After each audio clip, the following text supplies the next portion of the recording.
for the home team. If they don't win, it's a shame. For it's 1, 2, 3 strikes, you're out at the old ball game.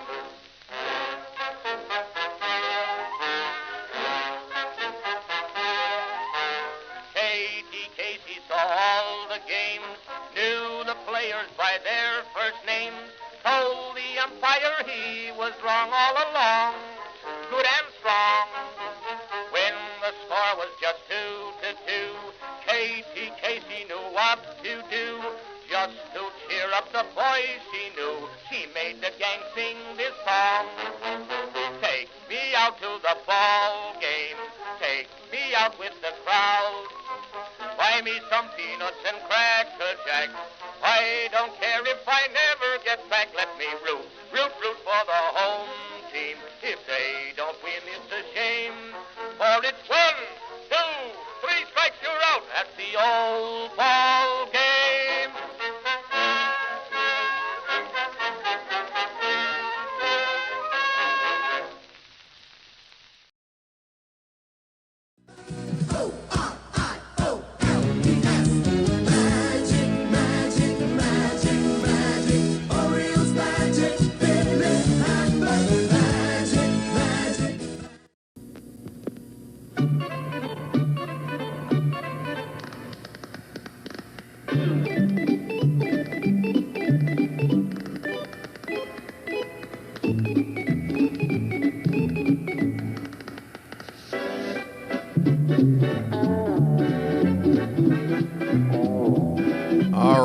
All right.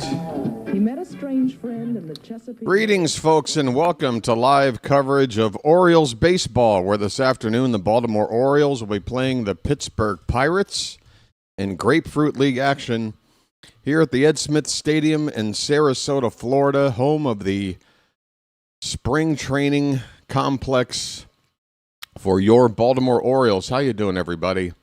It is your old pal, the BirdWatcher here. People call me BW for short, and that works for me. Folks, what was Mark DeRosa thinking? I apologize for Baltimore. Oh, my goodness. I don't know how I'm going to talk about anything else today. Mark DeRosa. Bring me the head of Mark DeRosa. I apologize for Baltimore. So it's not the best option, but it just is what it is. It is what it is, you know. We're on to the next round, but we still want our boys to win, and, you know, I got some guys, I'm trying to make sure they get a certain amount of pitches, make their teams happy, get them just the right amount of pitches, because, opening day is a couple of weeks away, and what? Why are we playing in a tournament if we're going to treat it like an exhibition? Like a real exhibition, like Harlem Globe, like Savannah Bananas. Is that what this is? Is this the Savannah Bananas, or is this, do we have some pride? Oh, so much arrogance and so much ignorance. And, folks, that is not a good combination. Ignorance and arrogance do not make good bed partners, folks. Let that be a lesson. Team USA's fate tonight is to be determined by the result of the game between Italy and Mexico. If Mexico win, and they win by scoring 5 runs or less, or something like that, 4 runs or less for sure. 5th run might come down to how many runs Italy scores, I think. But if I got it right, if Mexico wins by any combination of scores where they have 4 runs or less, so they win 4-0, 4-1, 4-2, 4-3, 3-0, 3-1, 3-2, 2-0, 2-1, or 1-0, then the USA are going to get knocked out. They are going to get knocked out sitting at home watching their fate in the hands of 2 other teams. And 24 hours ago, that seemed impossible, at least to Mark DeRosa. But that's where things are for the United States in the World Baseball Classic. Tune in tonight, folks. I'm calling the game, Mexico versus Italy. How can I not? It's gonna be nuts. But we've got a game here today. First pitch in just under 10 minutes between the Orioles and the Pirates. Kyle Bradish is going to get the start today. It's been about a week since I've seen him. I was beginning to wonder when we'd see him again a couple of days ago. But both he and Chris Bassett apparently are going to feature in today's game. So a couple of rotation starters are going to share some time on the mound today, probably to make up for a little bit of lost time. This game is at home. The Orioles come in today with a spring record of 7 wins, 9 losses, and 2 ties. At the Ed Smith Stadium today, it's 83 degrees currently, partly cloudy skies. Home plate umpire today is Ben May. Rest of the Mike Estabrook, Ryan Wills. One of those guys sounds familiar. I might have a problem with one of these guys, but who cares? Let's just get to the lineups. Oh, for pitching for Pittsburgh, you got Bradish for us. He's gone 5 innings so far in the spring with an ERA of 7.20. That's 3 runs given up in 5 innings on 7 hits and a walk. He struck out 7. On the mound, a right-hander for the Pirates named Noah Davis, and he has a near identical pitching line on the spring. Same amount of innings, same ERA. He's given up 6 hits and no walks over 5 innings, including 2 home runs out of those 6 hits, striking out 6.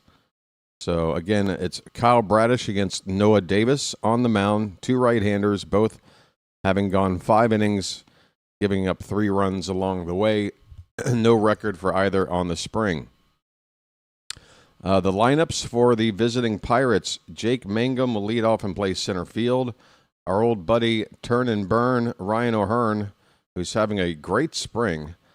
7 for 16 so far. That's a .438 average. 2 home runs and 8 RBI. He's got to be up there in the Grapefruit League leaderboard, I would think, with 8 RBI already. He's batting second and playing in right field today. Brian Reynolds in left field and batting third. Marcelo Zuna, a free agent pickup by this Pittsburgh club. He's in the cleanup spot, and he's DHing. He's off to a nice start, hitting .313. Joey Bart will do the catching and bat fifth. Just 1 hit so far in the spring. Jared Triolo will be at third base, batting sixth. Nick York at first base, hitting 7th. Tyler Callahan is at second base, hitting 8th. And finally, the number 1 prospect, I believe, in all of baseball heading into this season, Connor Griffin. He will play shortstop and bat 9th for the Pirates. For your Baltimore Orioles, that's right, they're yours, whether you like it or not, folks.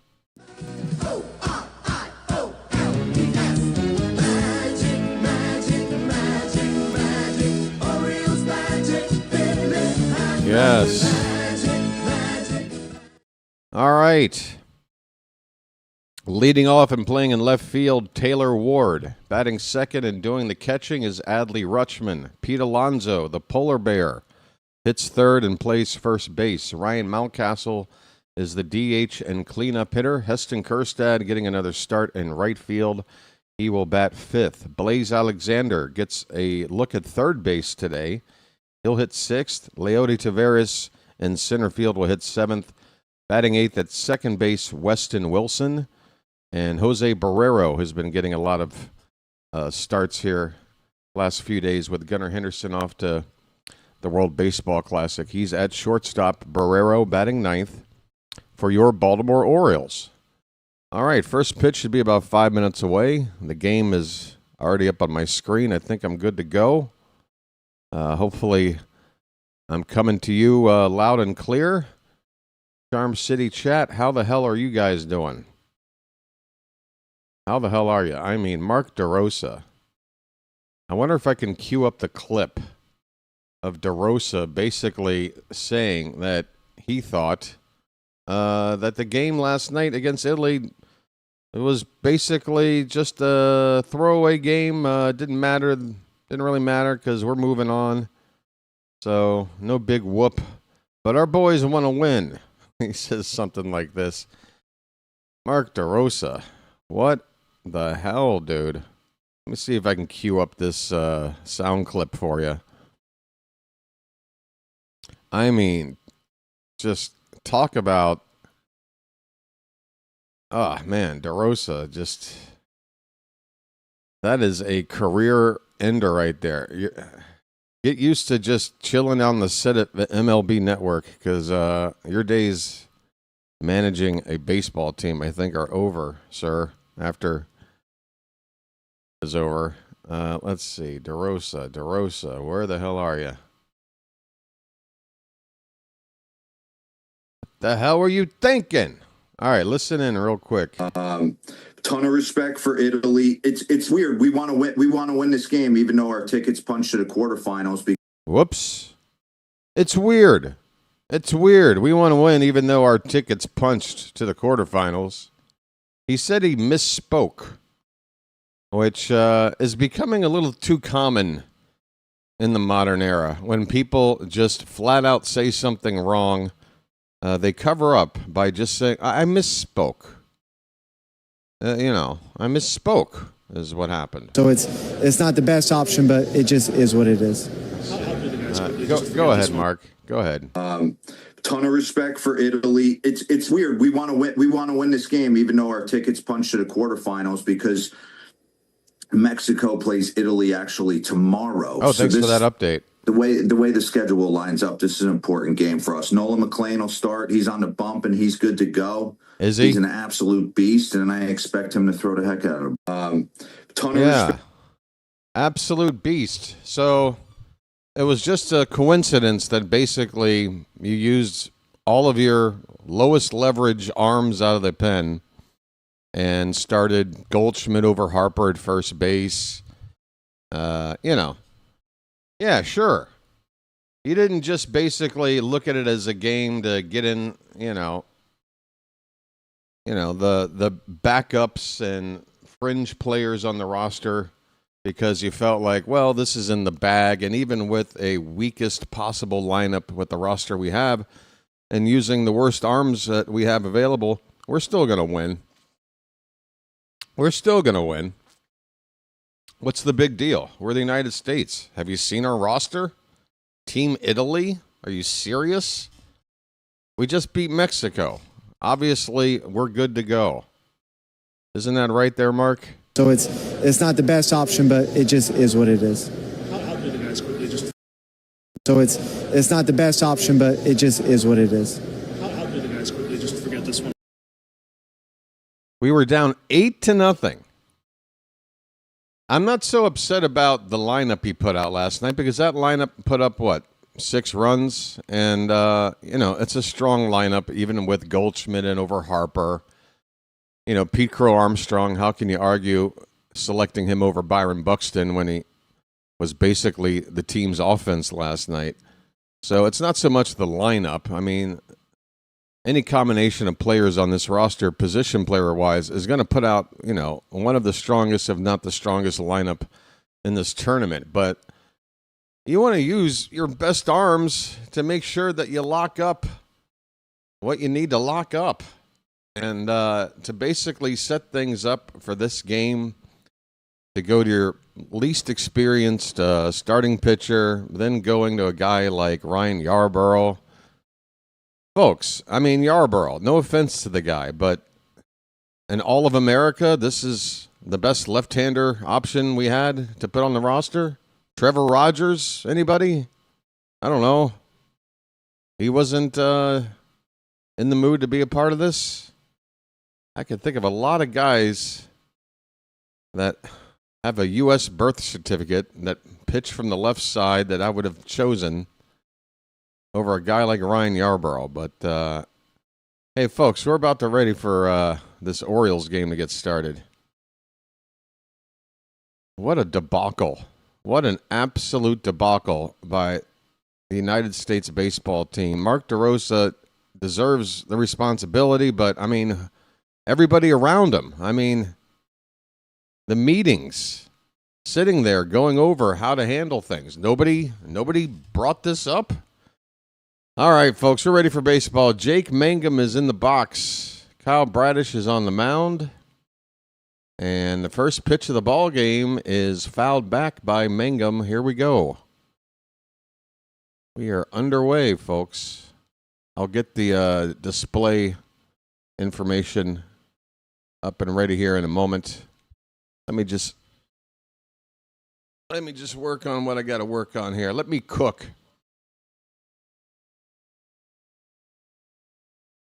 Kyle Bradish.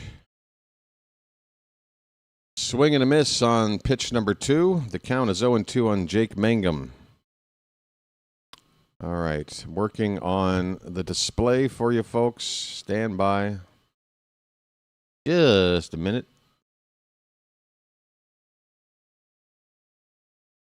Oh, 2 pitch. See you later. Oh, wait, did he get a piece of that? My game did pause for just a brief moment. I thought he'd struck out, but then they showed Blaze Alexander, the third baseman. Did he line out the third?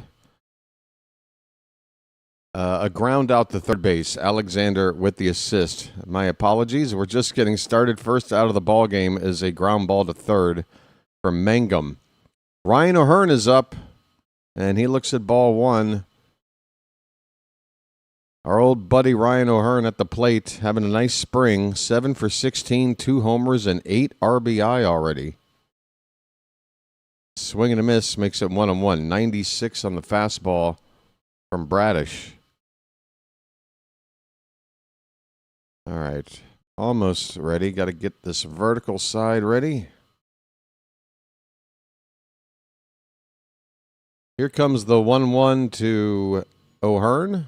That's a bit inside. 2 balls, 1 strike.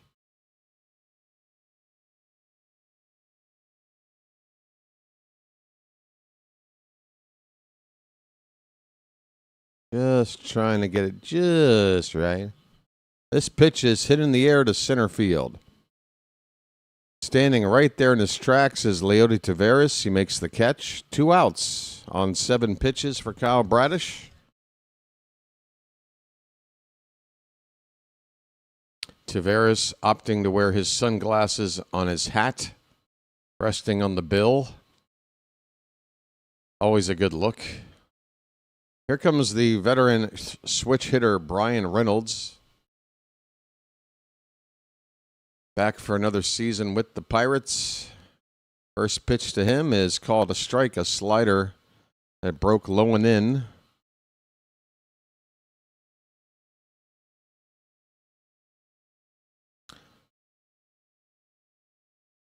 Two down, nobody on. Top of the first. Pitch, breaking ball, hit on the ground toward first. Alonso will throw to Bradish, covering the bag to win the inning. Nice little drill play there. Alonso with the glove and Bradish getting over there to cover. And the inning is over. It's a 1-2-3 inning. Nice and simple for Kyle Bradish. We go to the bottom of the first. It's the Pirates, nothing, and the Orioles are coming up. The Orioles are coming up, folks. Oh, I forgot to close this. By the way, the Orioles are being featured today on the Foul Territory YouTube channel. If you're familiar with that channel, AJ Pierzynski, a couple of other major leaguers, Eric Kratz. Anyway, I saw that there's an Adley Rutschman interview, there's a Pete Alonso interview, there's a Chris Bassett interview, and there's a Jackson Holiday interview. Those are just the 4 that I caught a glimpse of. So, you guys, after the game today, want some additional Orioles content, I would probably go check out the Foul Territory YouTube channel today to see that channel hanging out with the Orioles spring training camp today. Taylor Ward, Adley Rutschman, and Pete Alonso will come up to hit in the bottom of the first. Charm City Chat. How are you? Chilo, Phantom, Matt, Bonnie, Bam, Gary, and Ronnie. Ronnie, Bobby, Ricky, and Mike. Ronnie, Bobby, Ricky, and Mike. If you know, you know. Yeah. David Ross, is the only guy on the Team USA coaching staff with managerial experience. Former catcher David Ross. Yeah, it's just a mess. Noah Davis, last season, split time with the Dodgers and the Twins. Didn't see much activity at the major league level with either club, but now with the Pirates, first pitch to Ward is in there for a strike. Taylor Ward, folks. Looks at one outside, 1 ball, and 1 strike. Taylor? Trevor Rogers was also on. Thank you, Bam. So, yeah, folks, check it out. That's at least 5 Orioles being interviewed today. The only one I caught, Ward reaches for one, serves it to left field. It'll hang up there for Brian Reynolds to make the catch. First out for the Orioles on offense today. Adley Rutschman coming up. Let the clutch out gently, okay? So, Bam, you saw the Trevor Rogers interview. Did you watch it? Did they happen to ask if he was ever invited to pitch for the World Baseball Classic? Sure seems like it would have improved the USA's left-handed options. Here's a curveball to Rutschman. Davis gets it in there for strike 1. Adley hitting .227 so far in the spring. That's a called strike. It's 0-2.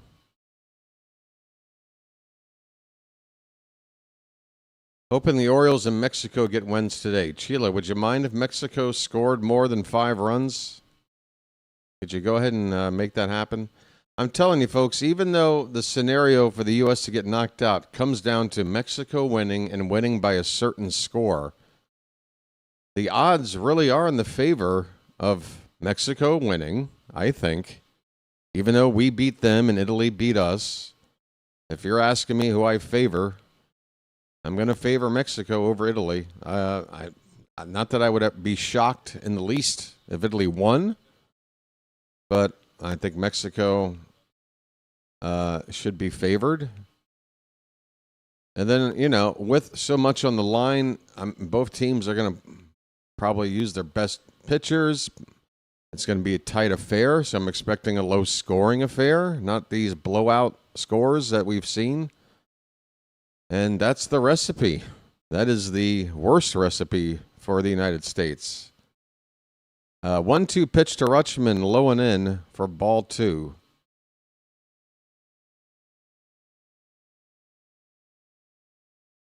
And, if the U.S. gets knocked out in that fashion tonight, that is a massive just embarrassment. Rutschman hits one high in the air to shallow right field. The second baseman is going to make way for the right fielder.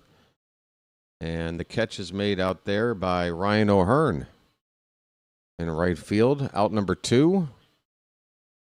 Here comes Pete Alonso. A polar bear stirs. Man, look at Brian Reynolds hanging out. He's the same age as me, folks. We both went to the University of South Carolina in 1999.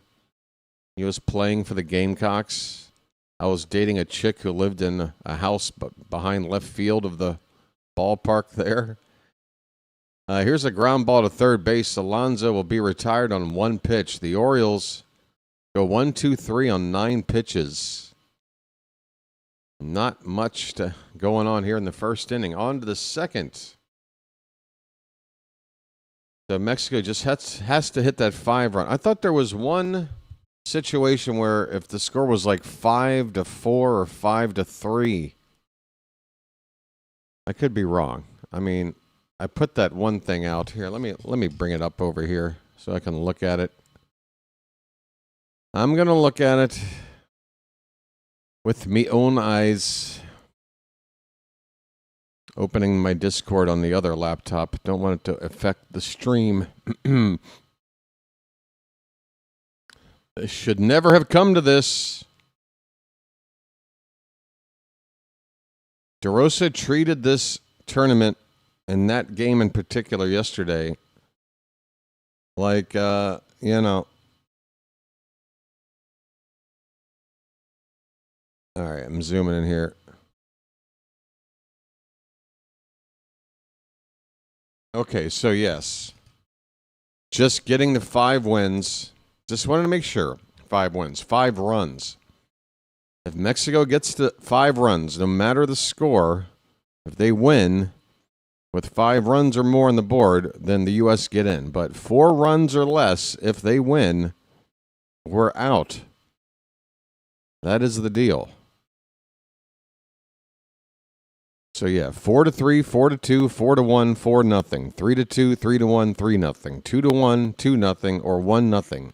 If Mexico wins by any of those scores, the U.S. get knocked out. Anything else? Italy wins. Mexico score 5 runs or more. Then we're in. Now, if we might even still finish top seed if Mexico wins by a certain amount. I'm not sure. Marcelo Zuna's up, folks. And the count already is a ball and a strike, leading off the top of the 2nd inning. Here's a curveball swung on and missed. A beauty from Bradish. Ozuna well off balance, falling out of the batter's box on that swing. You love to see it. 1 ball and 2 strikes. So Team USA, folks, it's not the best option, but, you know, it is what it is. 1-2 pitch. Fouled away. Maybe DeRosa, if he does continue to manage Team USA, can invite Tony Mansolino onto his coaching staff.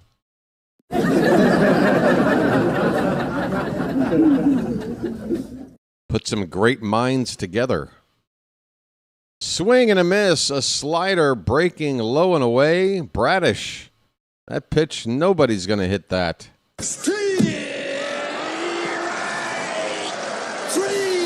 Well, y'all come back now, you hear? I couldn't hit that pitch with a 39.5-foot pole.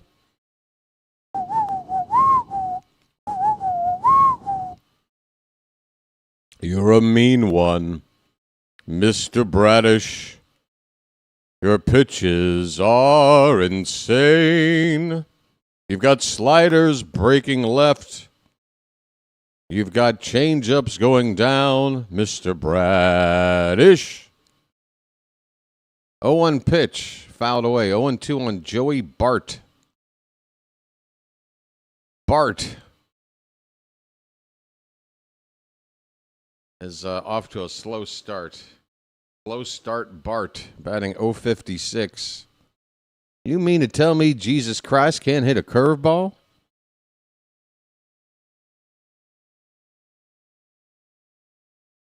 .02 is low, a curveball. Up your butt, Joe Boo. 1 ball and 2 strikes. 1 out, nobody on. No score. Top of the 2nd. Bradish goes back to work with the 1-2. That one's lined to left field. Breaking in and then holding up is Taylor Ward. That ball will drop in front of him for a 1-out single. First base runner of the day for either team. A single for Bart. He has now doubled his hit total in the spring from 1 to 2. Raising his average to 105 on that hit. Here's Jared Triolo. 227 last season. Played in 107 games, so kind of an everyday starter. First pitch is off the plate for ball 1 to Triolo.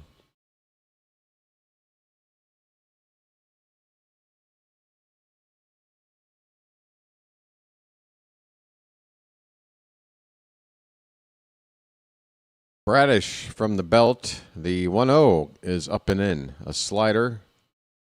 That one got away from Bradish. Just kept riding in on the right-hander. Never started to slide back. The count is 2-0. Rutschman setting up. The pitch is high. 3 balls, no strikes. Got to go after this guy, Triolo. No need to fear a guy like this. Unless you fall behind 3-0 and throw a cookie. 3-0 pitch right in there. Triolo takes it all the way.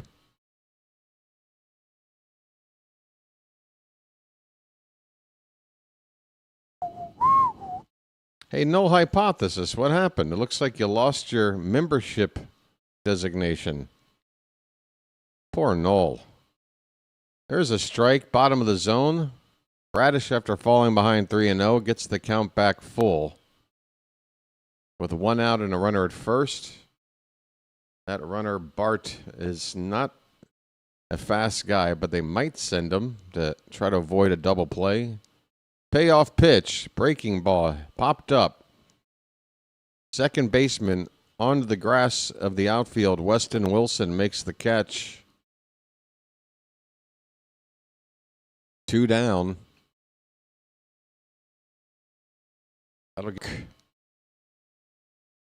That's with an E, like Tom York, frontman for Radiohead.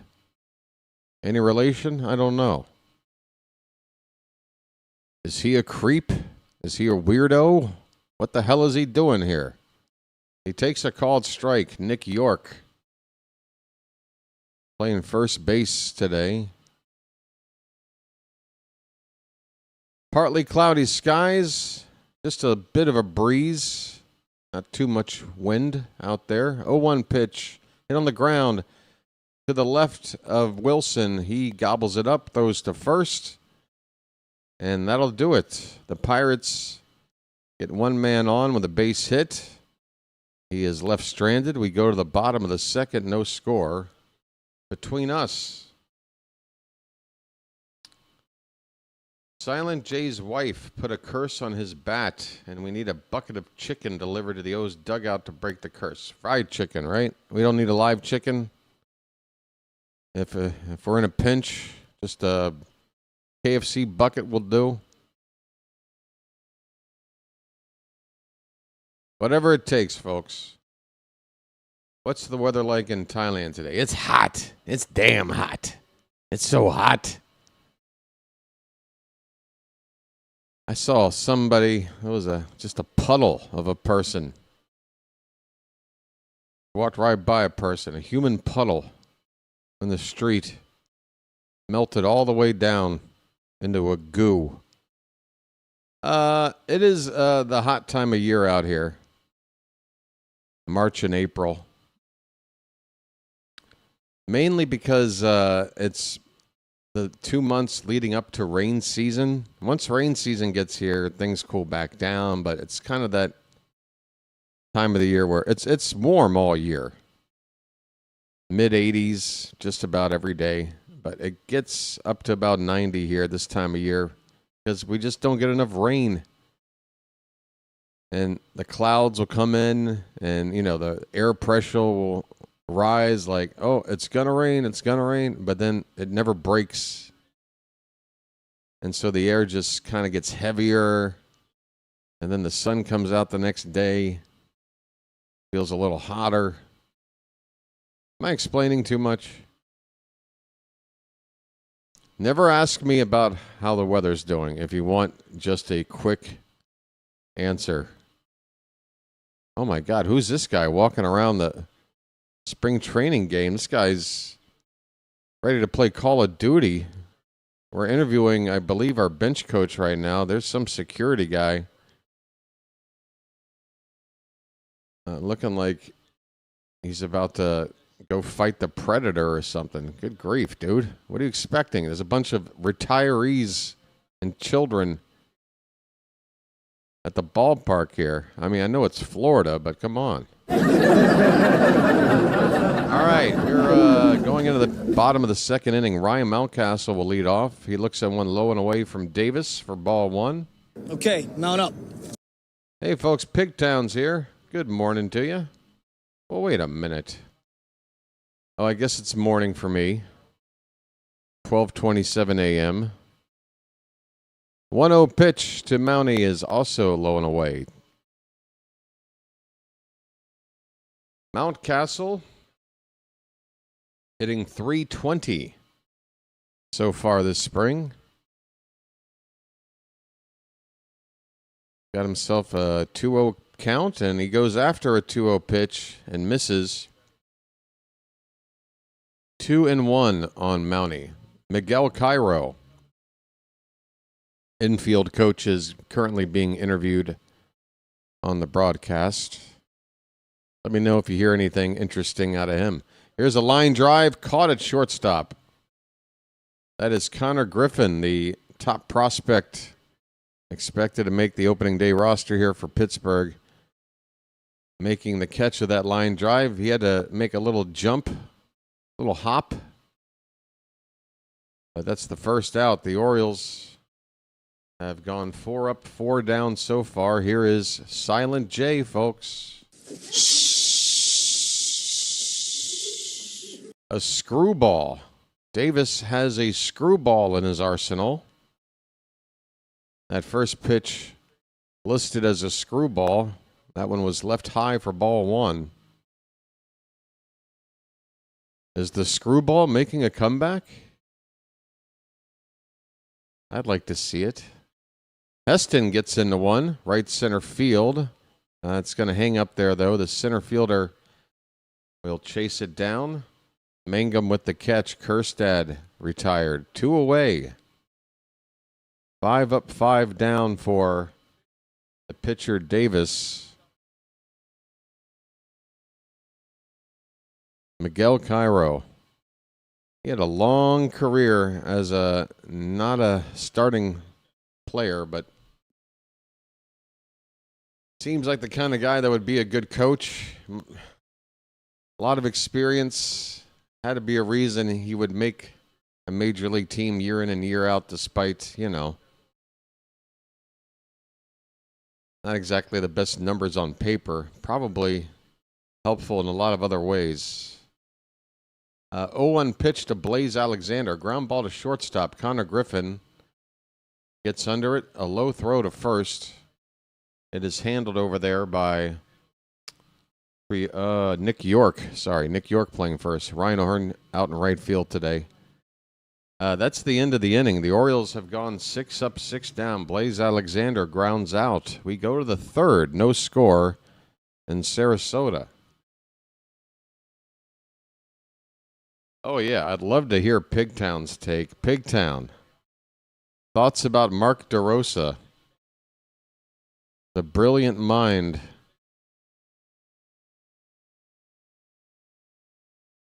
Folks, if you got here a little late,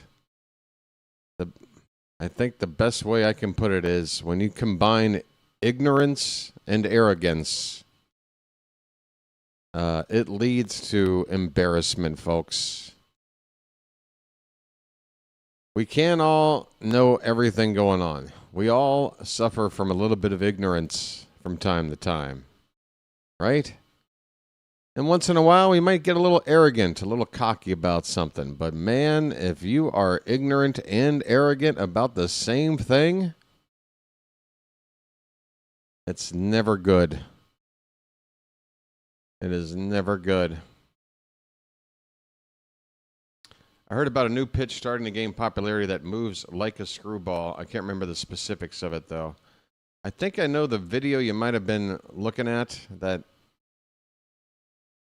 explains that, and I'm with you. I'm not 100% sure what that pitch is. I mean, I think it's an established pitch. I'm just not sure which one. But yeah, basically, we're getting that reverse break. So if you can have a breaking ball going the opposite direction from another breaking ball in your arsenal. I mean, that's just nuts. That is so unfair. Man, what a screw up that was. I think he looked at the head and just assumed they had it in the bag. How can you just assume? And how can you be in a room with other guys going over how to handle things and nobody else knows? It's just inexcusable. Tyler Callahan looks at a called strike. We're underway in the top of the third. Next pitch he gets into, and he's going to fly out to center field. Leody Taveras will make the catch. 2 pitches to retire Callahan. Be interesting to see how the team responds. Remember, a lot of Baltimore folks wanted him for manager here. Wanted DeRosa for manager? A lot of people in Baltimore wanted Mark DeRosa to manage the team? Based on what? Being a good studio host for MLB Network? Ugh. Okay. Just another sign that nobody has any idea what the hell they're talking about.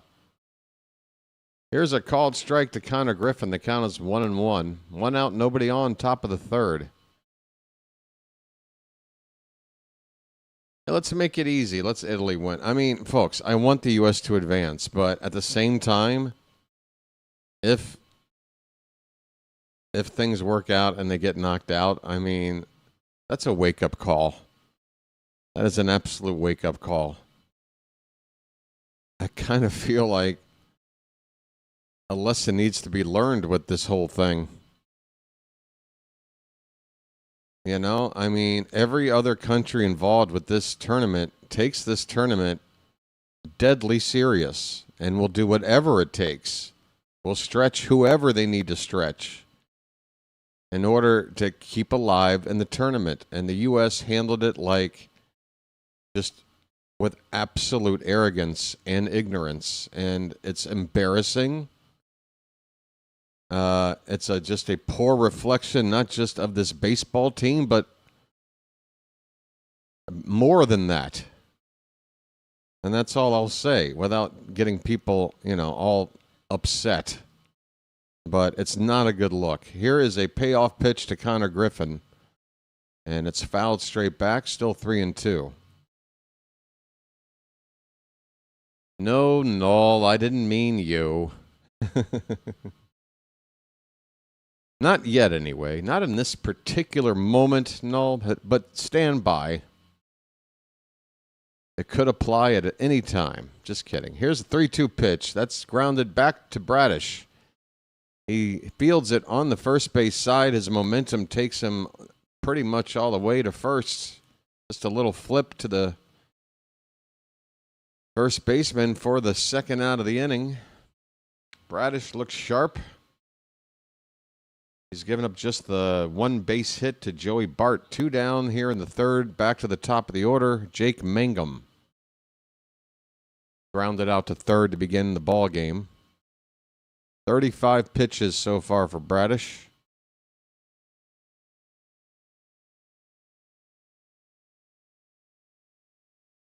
Mangum, first pitch to him is low and inside. A sinker at 97 for ball 1. The handling of the pitching staff was suspect. George, that was the number one problem. That was the number one problem. Again, if you were here at the beginning of my stream, I'm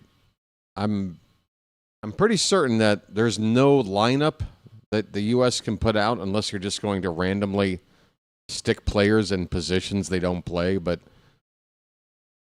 make any lineup you want. Put Ernie Clement in as your number 3 hitter.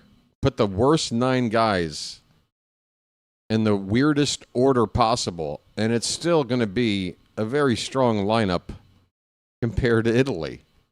It was the pitching. It was the fact that McLean was chosen to be the starter, and then the relief options were basically, well, who are our lowest leverage guys? Let's get them some work.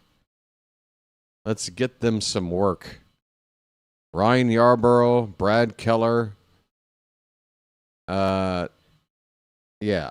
Meanwhile, Kyle Bradish, Trevor Rogers. You want a better right-handed or left-handed option? I believe they're both American. Did they get an invitation? Isn't Yarborough on the Yankees? Isn't Bednar on the Yankees? Isn't Clay Holmes? Oh, wait, he's on the Mets now, right?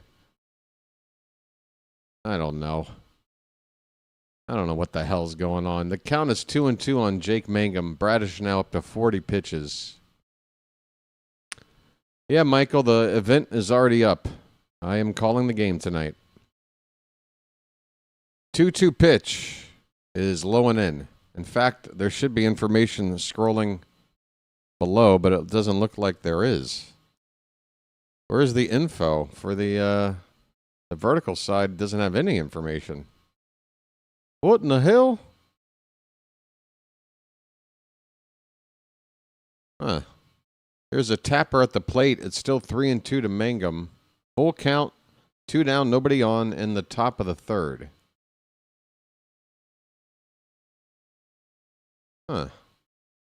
For some reason, my scrolling info for the vertical side is just gone. It's showing it's there, but it's not there. It just ain't there no more. Another 3-2 pitch to Mangum. That is inside, ball 4. 2-out walk. Sinker at 97, just missing inside from Bradish. His first walk issued today. And that'll get Ryan O'Hearn up for the second time. Folks, the odometer is now into the 3730s. We had a nice night on the subscriber side. 19 subscribers yesterday, folks. And I'm very happy to report we had about 10,000 views all added up together just yesterday between the Orioles game and the USA game. 10,000 views. Folks, we are perhaps within a week of the channel hitting 1 million views. There goes the runner, Mangum, and Rutschman drops the ball on the transfer. No throw to second base. A stolen base for Mangum. With 2 down, now a base hit, he can score. The count is 1-0 on Ryan O'Hearn.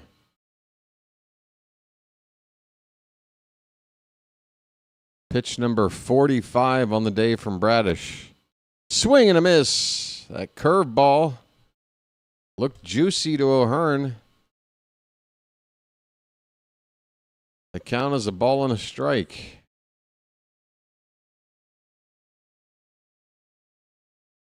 A couple of former teammates going at it right here. 1-1. And that's a called strike, and O'Hearn taps his helmet. I think he's made a good challenge here. That one appeared to get in there low. I'm going to say the entire baseball is out of this zone low. The challenge says low. It is. Good challenge by O'Hearn. Half an inch below the bottom of the zone. The count now 2 balls and a strike. Pirates still have 2 challenges for the ABS system.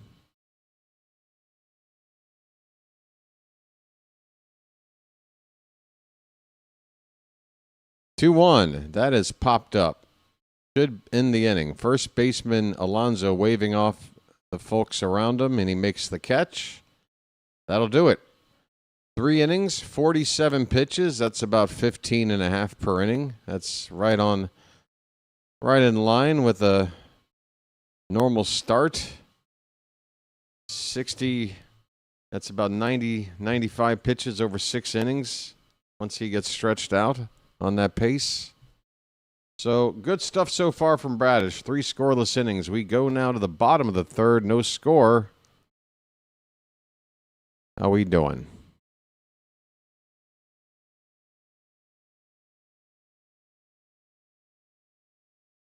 Yeah, so not only did they maybe not go to the right guys or leave themselves with, not the best options, the guys they had, they left in there for too long. They didn't treat it like a game situation. They treated it like an exhibition. It was scripted. I said it while I was calling it. And I don't think we were farther than the second pitcher into the game where I made that call and said, this is scripted. This is not making decisions based on the best way to win a ball game. This is pre-established, like, this guy's going to pitch this much. And it's like, what are we doing? Why are we playing a tournament? Why are we as fans supposed to take this tournament seriously if you're not? Every other country is.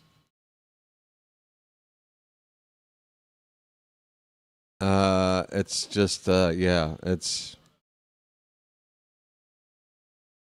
that's it for Mark DeRosa. I don't care if US gets through and goes on to win the whole damn thing. You can't have DeRosa manage this team anymore. Somebody's got to take the fall. That can never happen again. Absolutely ridiculous. All right, Leody Taveras will lead off. It's the bottom of the order. The Orioles are just looking for a base runner right now. 0 for 6 to begin the game. Taveras is batting, what is it, 2 in the 270s? This one's fouled back. It's 1 ball, 1 strike. Excuse me. Oh, no balls and 2 strikes on Taveras. I don't think I mentioned yet the uniforms. If you're not watching, Orioles wearing their orange jersey tops, white pants. Pirates black jersey tops with gray pants, yellow hats. And it's a swing and a miss. Down goes Taveras on a pitch in the dirt. 1 away. 7 up, 7 down for Davis on just 20 pitches. We got to do better. That's less than 3 pitches per batter. Albernez, let's do something to shake this up. Now that one looked a little bit low. First pitch to Weston Wilson. He does not ask for a challenge. But that looked about as low as the pitch to O'Hearn did. 0-1. That one's outside. 1 ball, 1 strike. Weston Wilson's having a decent spring, hitting .357. He's got a few extra base hits. He's got a couple of steals. He's been playing third base. He's had a game out in left field. And by my count, this is his second start at second base. So showing some position versatility as well. He's still getting regular playing time. I got to think Weston Wilson might be a bubble player to make this roster. I don't think it's a better than 50% chance, but I think there's a chance. It would come down to that final guy, and he might be one of the candidates. 2-2 pitch, swing and a miss. Good sweeper there from Davis, and he looks good. 8 up, 8 down on 25 pitches. It's too easy. Davis is about to get through the entire lineup in under 30 pitches. Jose Barrero, who's hitting under 100. Swing and a miss on a curveball, 0-1. Well, if you thought watching the U.S. fall behind 8-0 and lose in embarrassing fashion, aren't you glad you're here for this so far? Swing and a miss, 0-2 on Barrero. I need something good to happen.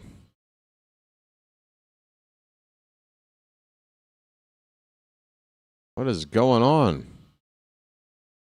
Baseball is broken.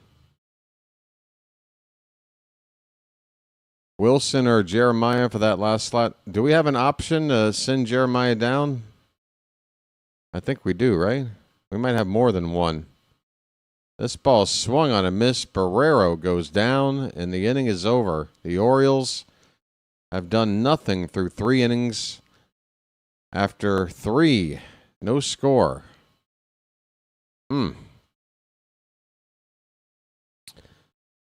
Yeah, I think there's a chance Wilson could get the call over Jeremiah. I think Jeremiah's got more like long-term promise, but I do like that Wilson can also play the same positions basically, and he's shown some little bit of power and a couple of stolen bases. It does seem like it needs to be one or the other. They're kind of clones of each other in terms of what they would offer the team as a bench player, utility type. I don't know. I think it's Jeremiah's job to lose. But we haven't seen much of Jeremiah, have we, lately? I feel like I'm seeing Wilson a lot more than Jeremiah in these lineups the past week.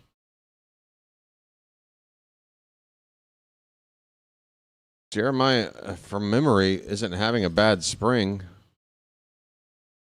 He hasn't done anything, in my view, to lose a chance to make the team. 3 minor league options, and Wilson has none left. Well, that might be, like I said, long term, I think Jeremiah's your guy. But, yeah, if Wilson can help you out, especially during these opening weeks without Holiday or Westberg. Obviously, Westberg's going to be longer, but you got 2 guys out on the infield, and Wilson can cover both of their positions.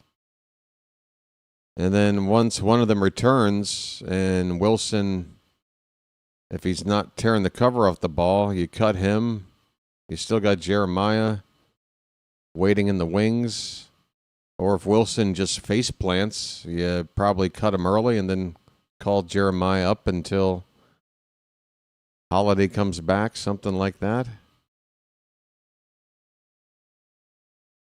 All right, Brian Reynolds is up. 0-1 the count, and a curveball is swung on a miss. It's 0-2. Reynolds 0 for 1. Wilson can be kept. Okay. So we got options. We got options with options. I wonder if Mark DeRosa would put in as much effort to research these things that Phantom does. I vote for Phantom to be the next manager of Team USA in the World Baseball Classic.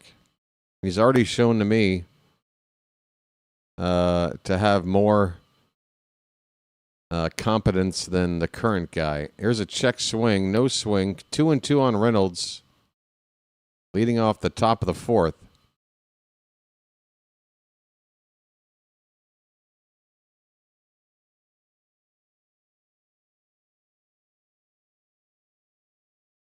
Two-two pitch, hit on the ground on the first base side, fair ball. Alonso, nice stop. Bradish covering the bag, nice play. Pete Alonso not only prevents that ball from going down the first base line, he's able to straighten up from the seat of his pants, throw from one knee, and hit Bradish covering the bag to get the out.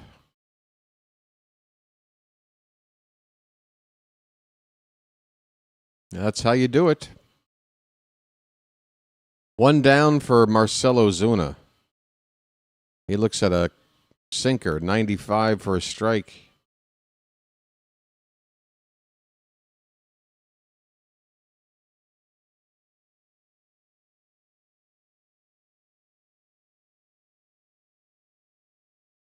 Oh, 1 pitch. That one's in there. Inside corner, strike 2.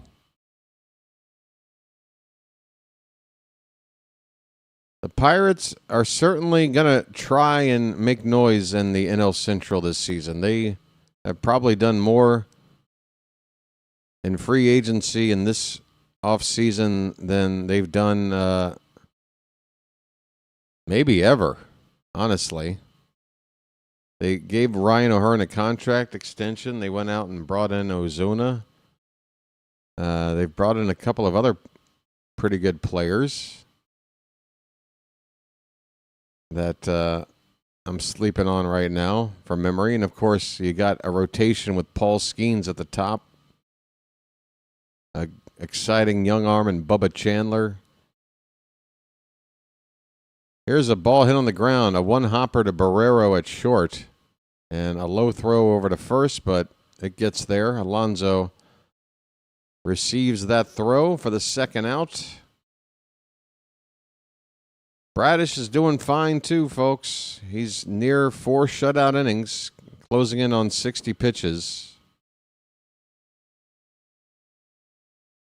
He's only given up the one hit, and that's to the guy coming up now, Joey Bart. A base hit to left in his first at-bat, only his second hit of the spring. First pitch curveball low and away for ball 1. Hey, folks, if you don't mind, if you've just forgotten to do it already, be sure to hit that thumbs up, the like button at the bottom of your screen. Swing and a miss. 1 ball and 1 strike.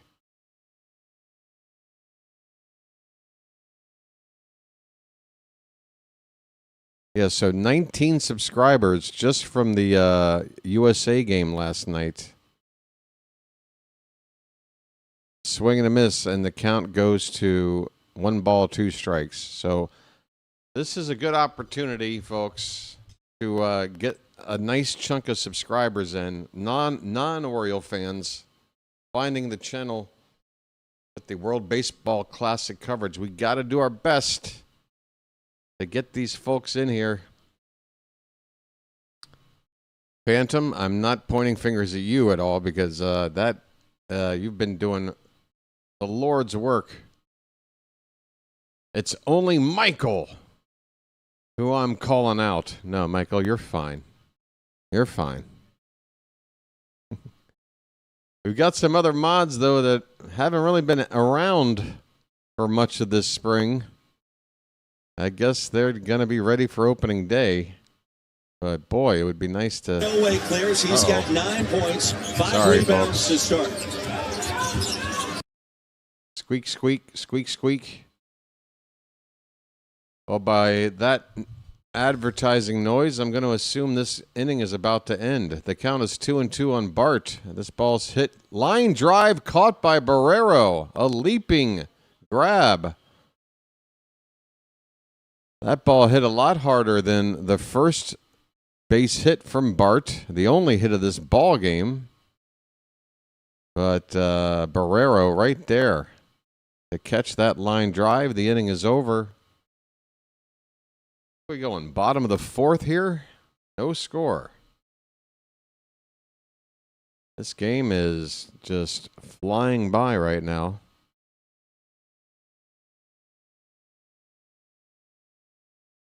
Yeah, folks, we've got over 20 people here. The like count is at 14. We've got a break in the action. What, do you think I was joking? I got news for you. We're going to have to do this every single game. Rallying the folks watching to just tap that thumbs up. It's what makes the channel run, folks. It's what makes the channel run. Just go ahead and click it. Go ahead. It's not going to hurt. Not going to hurt in the least. You'll love it.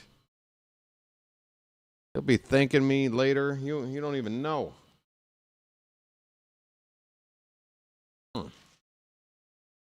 Well, that last push didn't help. Somebody was saying it was time for a lucky. And I can't argue. I can't argue. I mean, you know I'm a Lucky Strike man from way back. So there it is, Michael. There it is.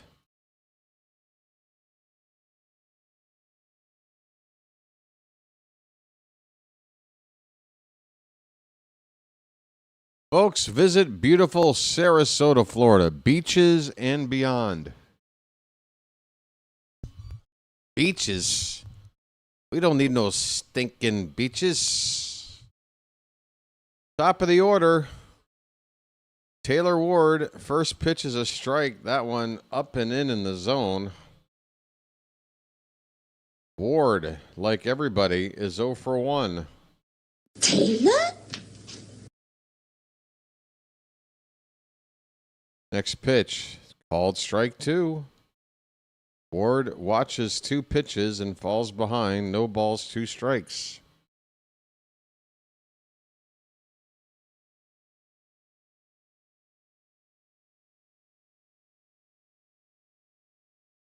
Davis kicks and deals, and that one's in there. It's dropped by the catcher, but it's strike 3. Taylor Ward.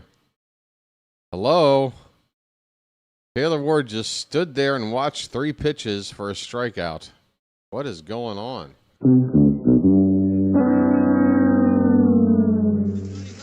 Big buck, stop it all.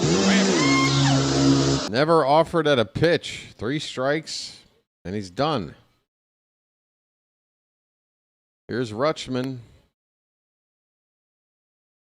Blowing in, and that ball goes to the backstop.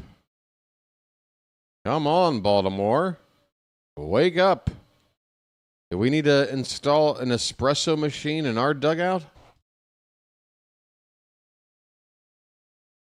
I wouldn't be opposed to it. Maybe we need to put espresso in the Homer hose. 1-0 pitch. Foul back, 1-1.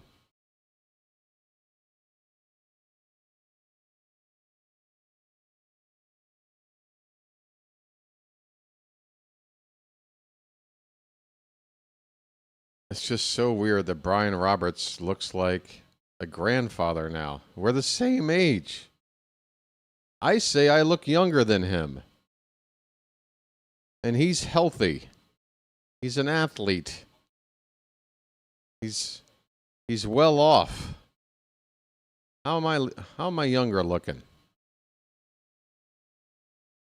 Well, he's been out in the sun a lot. That's probably what does it. I've been hiding in the shadows all my life. 2-1 the count on Rutschman. Pitch. That one is a big Baltimore chop back to the pitcher's mound. The throw is wild. The ball does not go far, but Rutschman is going to reach.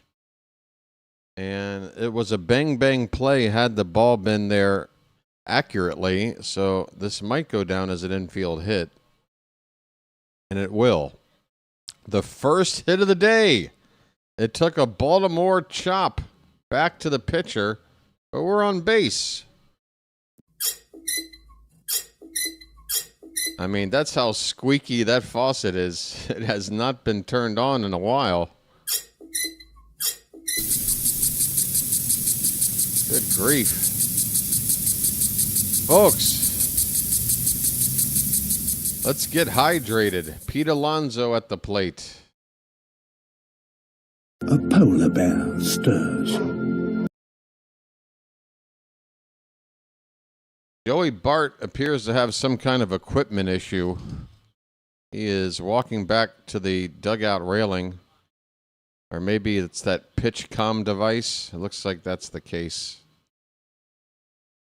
I don't know. Now he's adjusting something on one of his shin guards. Or what do you call it?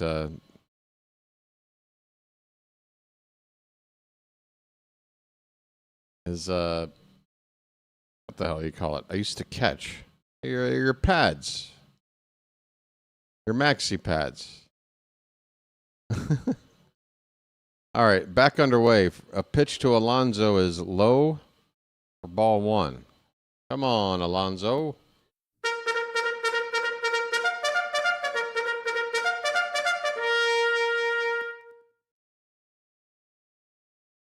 One 1-0 from Davis. Swing and a miss. A cutter. In the zone. 1 ball, 1 strike.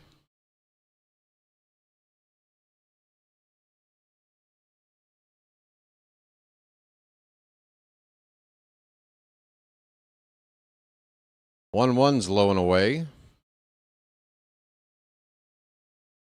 Rutschman at first base, 1 out, no score in the bottom of the 4th. We've got our big bopper at the plate in Pete Alonso.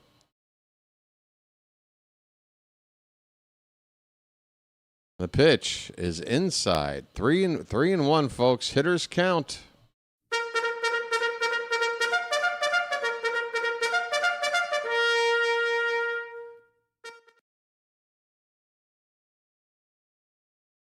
All right, come on. Let's do something here. 3-1.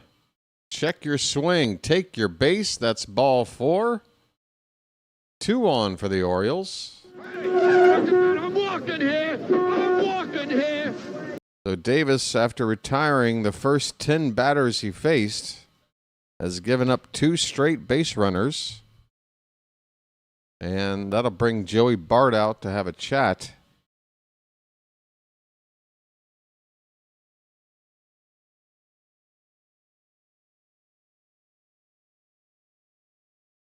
All right, we're interviewing Brian Roberts like we haven't seen him in years. Wasn't he in the booth last season?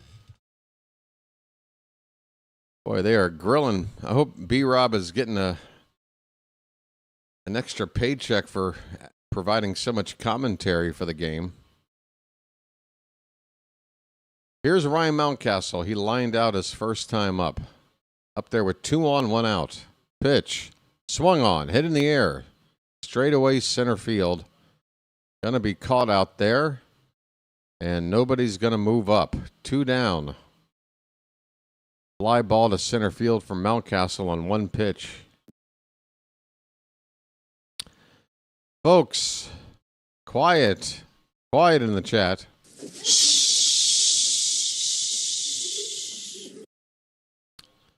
Heston Kjerstad is 0 for 1.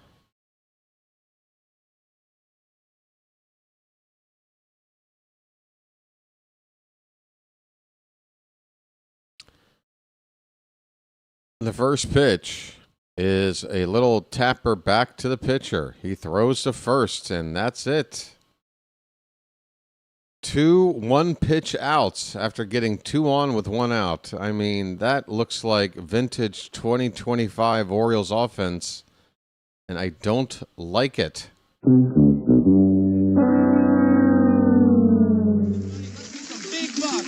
buck. Stop it all. I don't see us working on good plate approach here. I want to see some good at-bats. I'm not seeing it. Up and down this lineup. A lot of early swinging.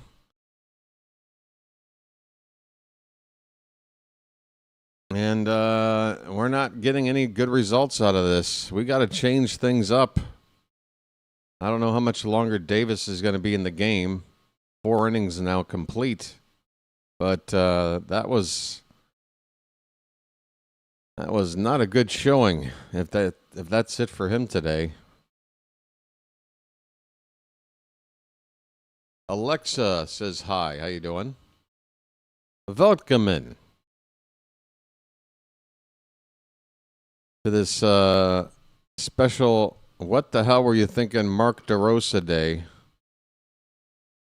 on this Wednesday afternoon. So it's not the best option, but it just is what it is. Are there things that make you angry? Yes, there are. Are there things that make you angry? Do you have ways of showing you're angry? I do. And I typically don't hold back while I'm live streaming. Are there things that make you angry? Yes. Probably one of the top things is somebody repetitively asking me the same thing over and over again. Are there things that make you angry? All right, look, Fred, zip it. All right, bud? I know you're a beloved figure. America loves you, Mr. Rogers, but you got to zip it, man. Are there things that make you angry? Damn it.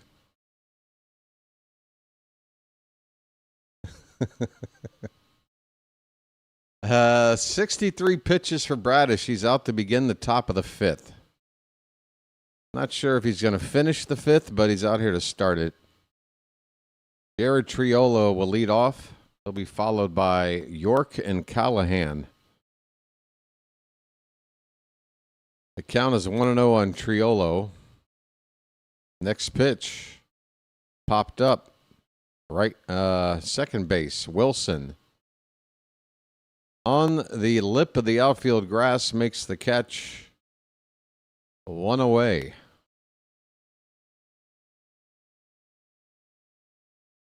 Doug tried adding me again on Discord with another account.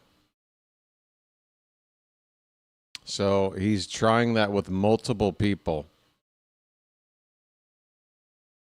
Doug, explain to me again how, ethically you're in the right and I'm in the wrong. I'd love to hear the logic in Doug, how you are justified with your behavior because of the way I treated you. You're doing everything that a person should, right? In your situation, you're just a bad person, dude. You're just a bad person, and you're now harassing people that didn't even do anything to you. How does that make you feel? You feel good, Doug? 1-1 pitch to York is fouled away. The count is a ball and 2 strikes.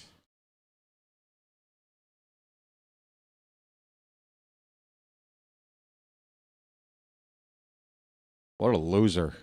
What an absolute loser.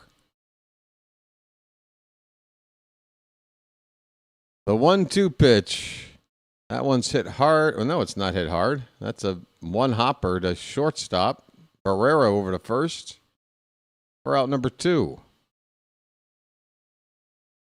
69 pitches from Bradish. He might just make it through 5 innings complete here. 7 ground ball outs, 6 fly ball outs. Just the 1 strikeout today for Bradish. Tyler Callahan at the plate.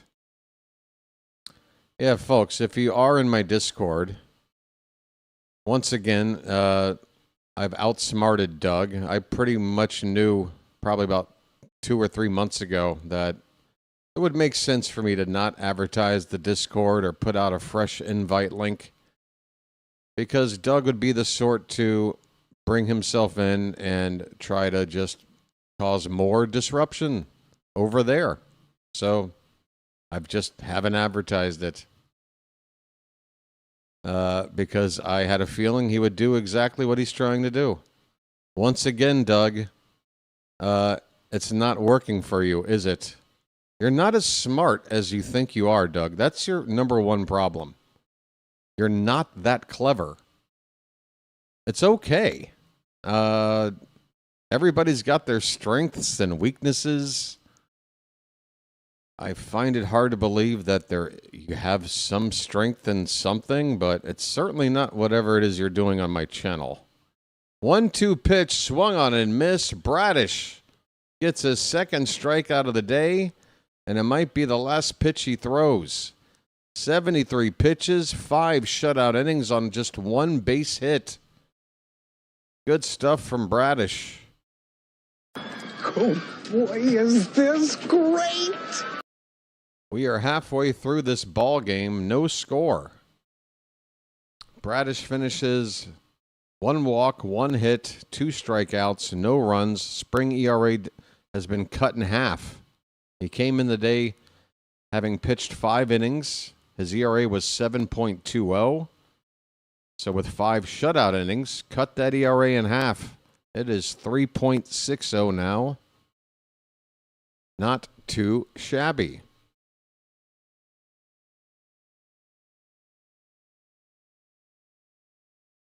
Yeah, folks, take whatever liberties you have at your disposal to report, block, whatever you need to do.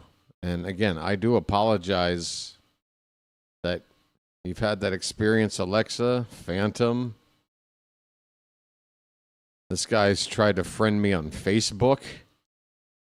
He's apparently been combing through old tweets of mine to try to call me out for having a political opinion about something, just so that maybe if somebody has an opposite political opinion that is on my channel might, say, well, I'm not going to watch BW anymore. Just doing whatever he can to try and, hurt my channel. And none of it is working, Doug. How does it feel? You are months into this project, and you've gotten 0 results. Unless the result you were looking for was for me to eviscerate you every time your name comes up. If that's what you're looking for, well, congratulations. Blaze Alexander takes a first pitch strike. We're underway in the bottom of the 5th. And this one is off the plate outside. 1-1 the count on Blaze. Folks, blaze it up. I do believe I'm on fire. Alexander's got just a .217 average right now in the spring. He's due for a hit. Pitch inside, a sweeper.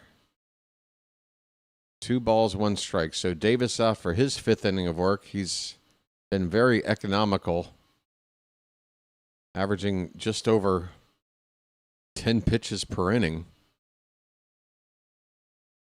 The 2-1 is rolled over, hit on the ground to third base. Low throw is in time to first by Triolo. And that'll do it for Blaze. He's 0 for 2, down to 208 on that spring average.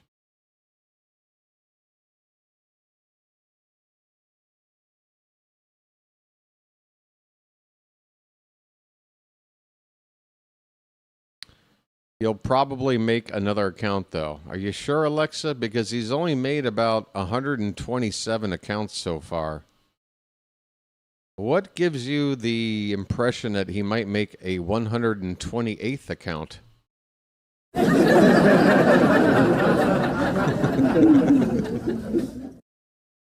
Here is Leody Taveras, 0 for 1.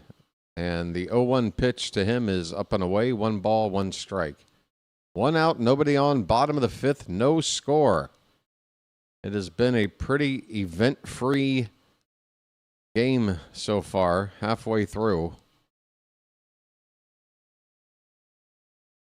This ball is fouled back. 2 strikes on Taveras. Next pitch from Davis will be number 50. Chris Bassett is scheduled to pitch in this game. We might see him come out to start the 6th. He might even pitch the rest of the way. That would be 4 innings. This ball is hit on the ground foul. The Orioles have the day off tomorrow. The entire team. No game.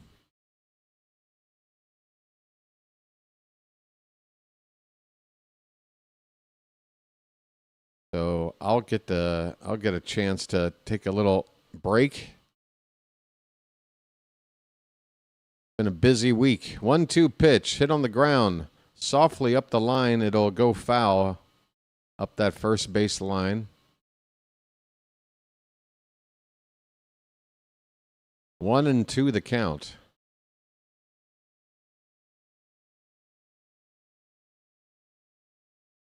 According to Discord, if it escalates enough, they can do a hardware ban. So ban his PC, phone, MAC address. Yeah, folks, if you report him on Discord and you have a comment area to explain, just go ahead and mention that he's harassing over on YouTube as well. Just, you don't need to embellish. You don't need to exaggerate.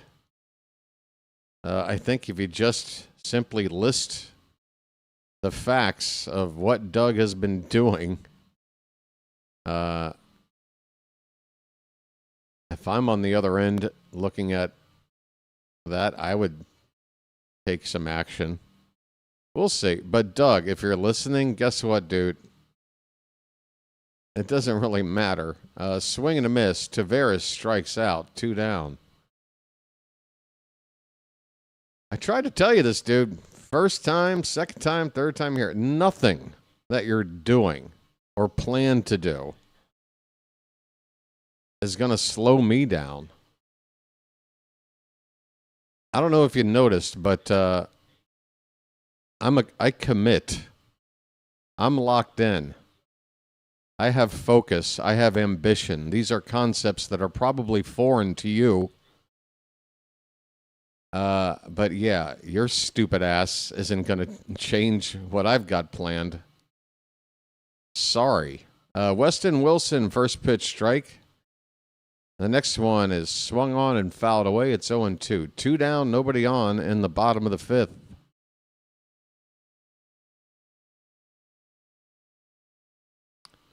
Yep, it's true, Chilo. But one day,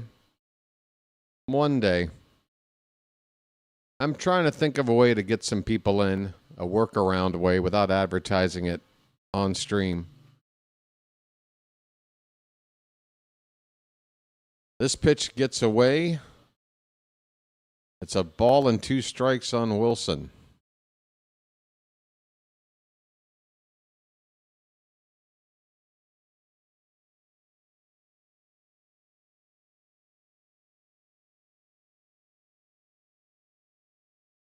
That ball is hit well off the bat and is going to get down in center field for a base hit. A 2-out knock by Wilson.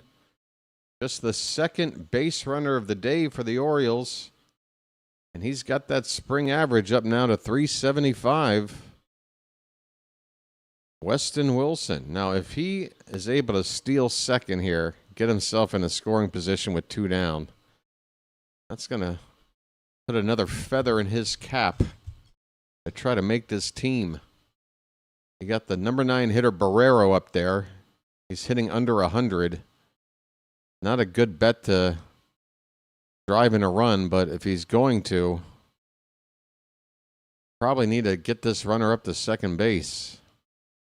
Then again, if you get caught, Barrero's leading off the next inning, and that's probably an automatic first out. Here's a check on Wilson. He's back in with a head-first slide. 1-0 on Barrero, 2 down, runner at first. Davis is closing in on 60 pitches, probably his final inning. Might be his final batter. Wilson's dancing off the bag, swing and a miss. Barrero whiffing on a sweeper low and away. The count is a ball and a strike.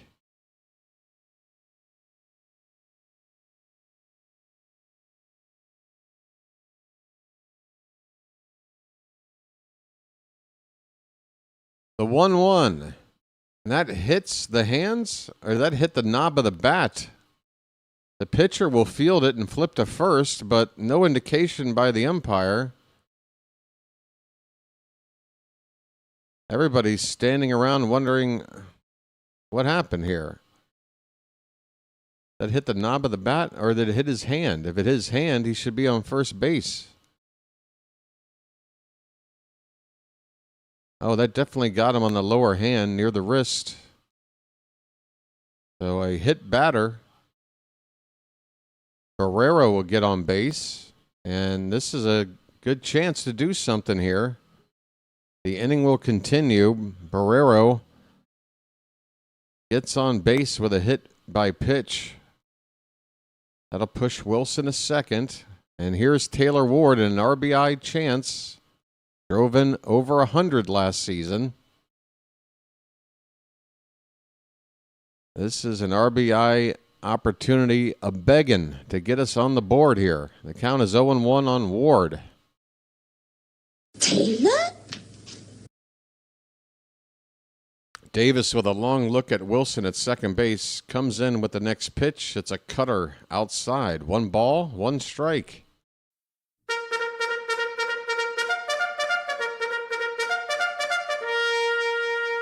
We have 2 weeks until opening day. 2 weeks. 1-1 pitch. Curveball off the plate. 2-1.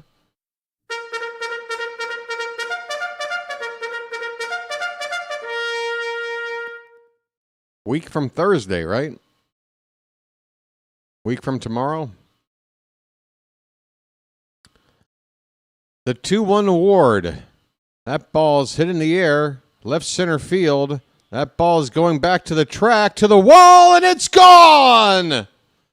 Bye, Birdie! Mr. RBI man Taylor Ward with an Earl Weaver special. A 2-out, 3-run homer that just cleared the wall in left center field. The Orioles finally strike. Third time through the order for Davis is a charm for Baltimore. 3-0.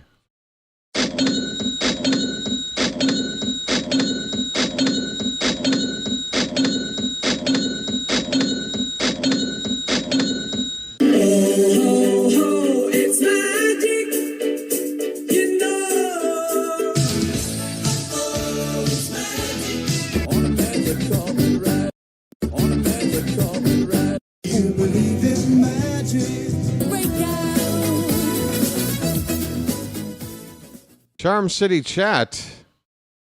Am I still on? We just hit a 3-run homer, and the chat doesn't even appear to know that it happened. There we go.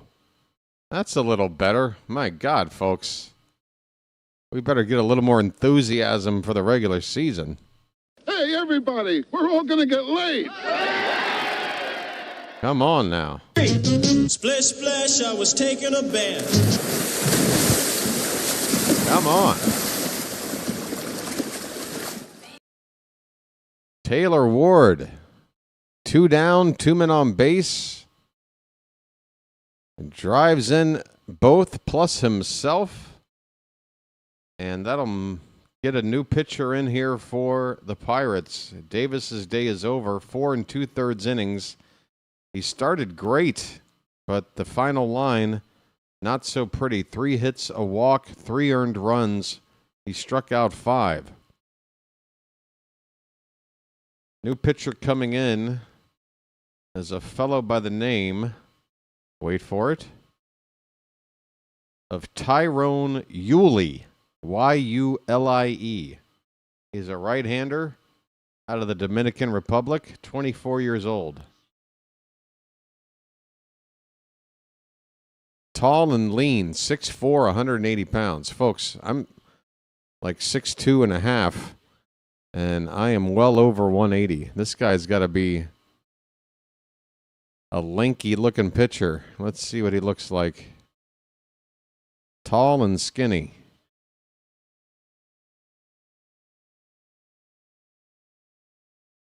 Adley Rutschman is due up to hit. Yulee, he featured in high A ball last season, ERA of 5.5. Better than a strikeout per inning. He doesn't look all that lanky to me. Are we sure he's only 180? First pitch is a strike to Rutschman.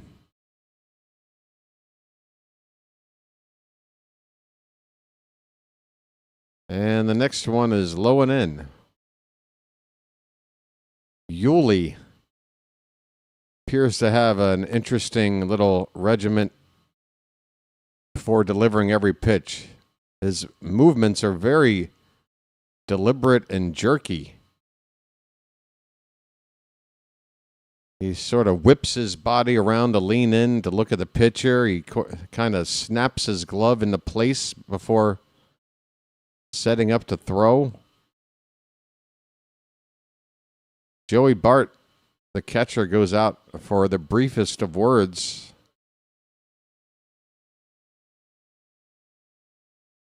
All right, let's see what Yulee does here on 1 ball, 1 strike. 2 down, nobody on. The pitch. That's in there. A changeup at 87. 2 strikes on Adley. Let the clutch out gently, okay? Fouled back. It's still 1-2 on Rutschman. 3-0 Orioles after a 3-run, 2-out home run from Taylor Ward. We're in the bottom of the 5th.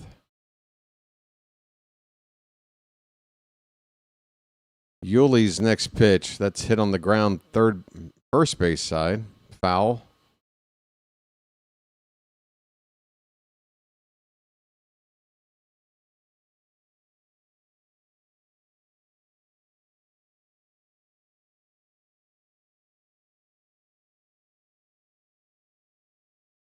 Is the info on the screen staying true, everybody?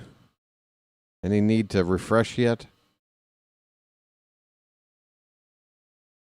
Yuli is into the set position, and here comes the 1-2. Low and end. And the Pirates, Joey Bart is going to challenge that's a strike. If it is, that'll end the inning. And it is. Wow, Yuli just kissed the corner low and in. And that is strike 3. Inning over. Joey Bart helping out his pitcher. That'll do it. But a 3-run homer with 2 down gets the Orioles on the board and with a 3-run lead now. And Kyle Bradish's day is over, I would think. And if Chris Bassett is scheduled to pitch in this game, I think he would be the one to come out next. Maybe pitch the rest of the way. Yep, he's already popped up on my screen here. Bassett will come in to relieve Bradish.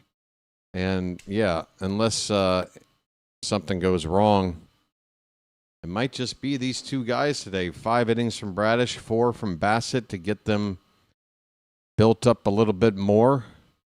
Makes sense. Bradish slightly ahead of Bassett in the development stage of the spring. So, yeah. Let's see if Bassett can go the rest of the way and shut this Pirate team down. Got ourselves a nice little 3-0 score. Taylor Ward home run. So 3 at-bats had now from Ward and Rutschman. 7 more guys to get their 3rd at-bat. I think we're going to start seeing some changes after everybody gets their 3rd at-bat.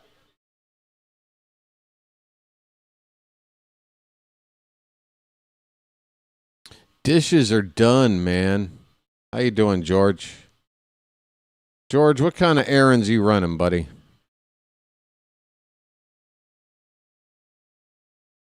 Tell us about the errands.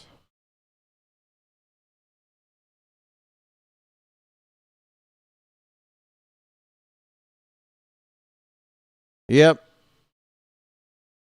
I don't know if it was more admiration, more if it was just like, is that one going to get out of the yard? But either way, I agree. Stop looking and start running.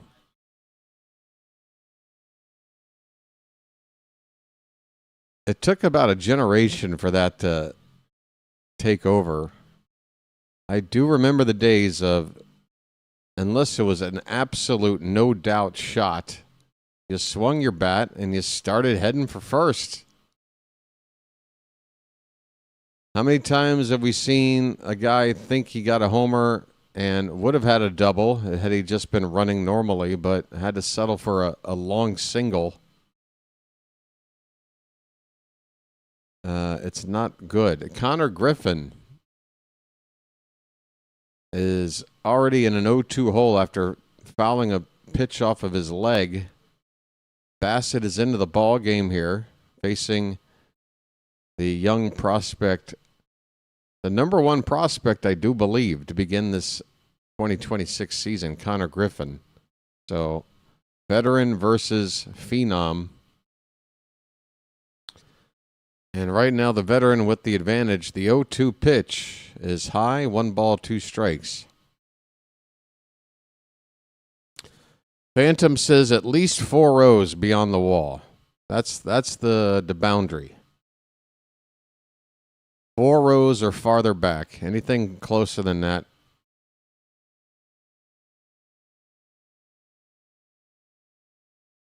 I might say 7 or 8 rows.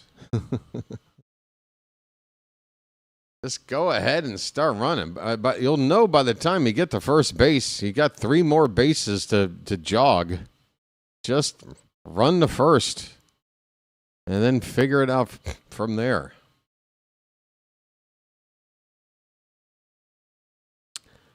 The 3-2 to grip. Oh, I got the hiccups. 3-2 pitch. That is lined on a bounce to short.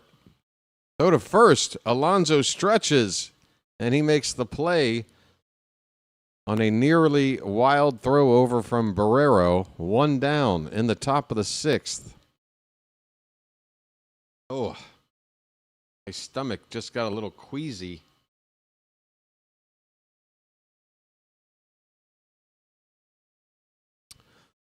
Folks, it ain't easy being queasy. Jake Mangum up for the 3rd time today. A walk and a ground out so far. Inside out swing, fouls it away. It's 0-1.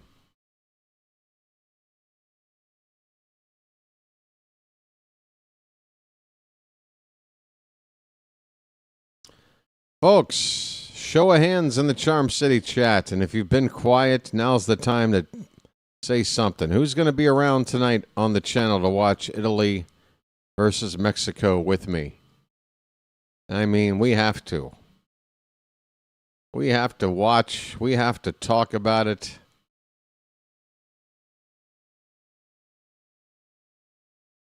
It's gonna be must-see TV. Swing and a miss. 1-2 on Mangum. Alexa should be here. George is gonna be here.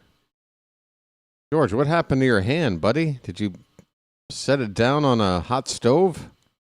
You better get that hand looked at. That looks like a 3rd-degree burn. Hey there, Vonnie. Chilo will be here. Well, of course, Mexico's playing.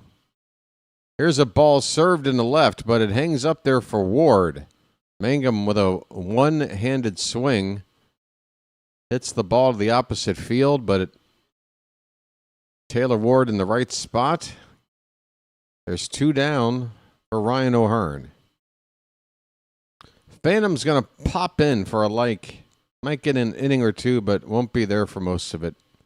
No worries. Vonnie might.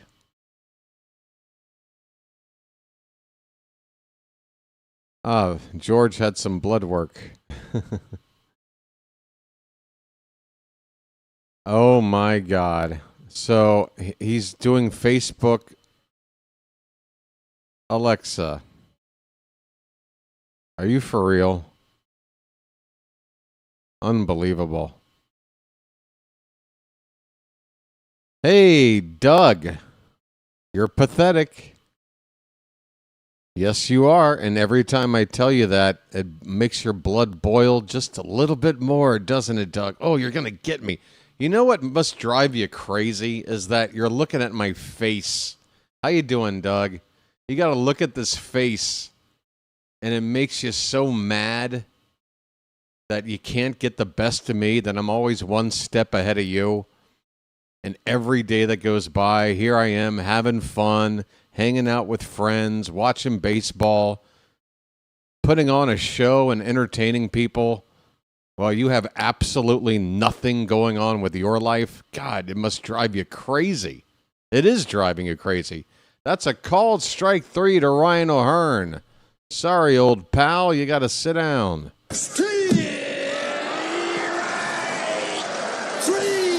Well, y'all come back now, you hear? Well, y'all come back now, you hear? By the way, Doug, you are showing your age. I do believe one of your invite requests had a handle with the number 1963 in it. You're also out there sending Facebook requests like it's still 2008. I got a feeling you're on the older side, Doug. As juvenile as your behavior has shown, I got a feeling you're older than me, which just makes it all the sadder. You've probably got some gray hairs, if you've got any hair left. And this is what you're doing? Honestly, dude, you're like 3 years away from your AARP card, and this is what you're doing? All right, buddy. You know, a guy your age, maybe it's time to, calm down, watch some QVC or Home Shopping Network, or maybe some Saturday night CBS TV like Walker, Texas Ranger, Murder, She Wrote. Stuff for old people who have absolutely nothing going on. Give that a try, Doug. That might be, you might find some friends in that area of the entertainment world. Caleb Williams.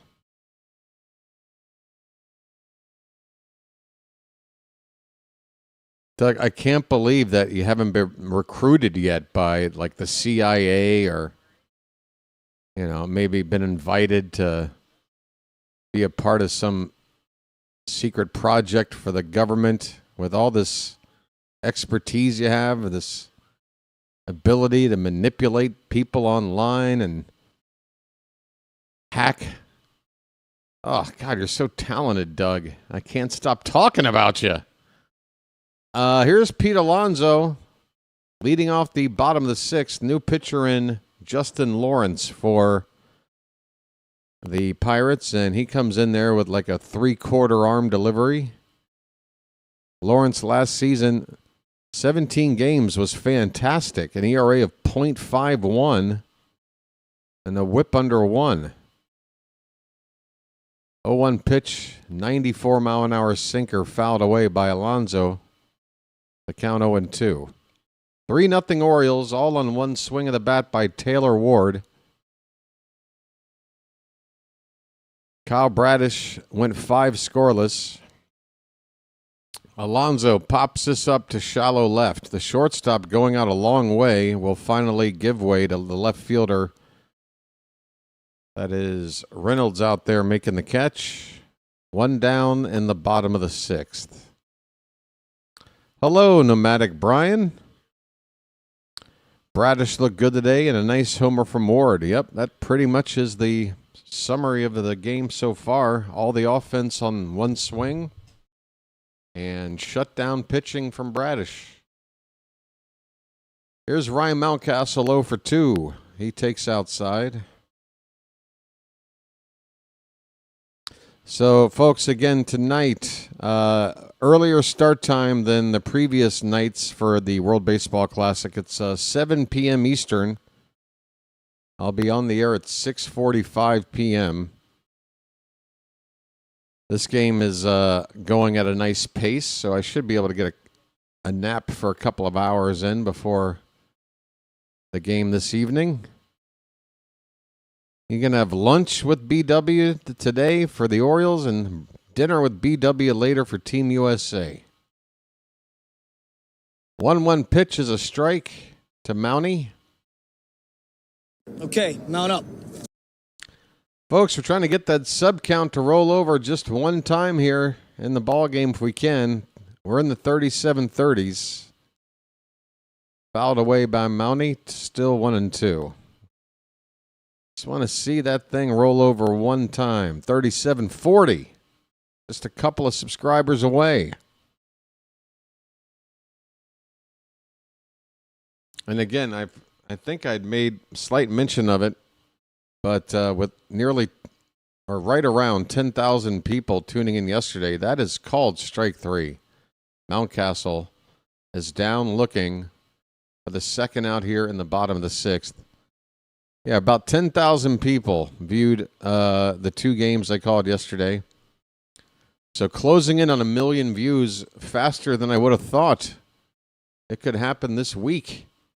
And I'd love to catch the moment live and share it with you. Because I don't know how many 1 million anything sort of milestones this channel's ever going to hit. 1 million views. Here's Kerstad, 0 for 2. First pitch is a strike, and Lawrence's next offering is off the plate outside. 1-1 on Silent J.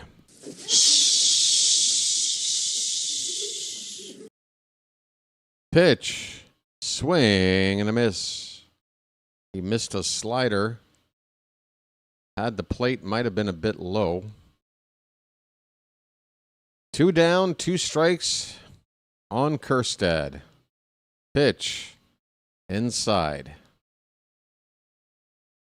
Just want to see Kerstad make some solid contact. Doesn't have to get a hit. I don't want to see him strike out. I want to see him make regular contact. We got a couple of guys I'm worried about swinging and missing a little too much. That pitch is taken. Low. And the count is full now. So he's worked the count full. That much is good. Now let's just finish it off with some solid contact or take ball 4. Swing and a miss. That was not what I had in mind.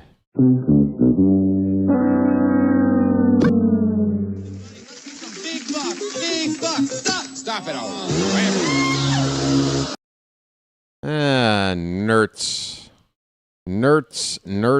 Nerds.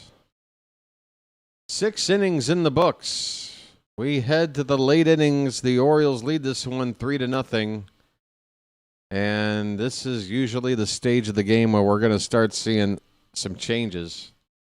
There is yet to be a substitution from either lineup so far through 6 innings.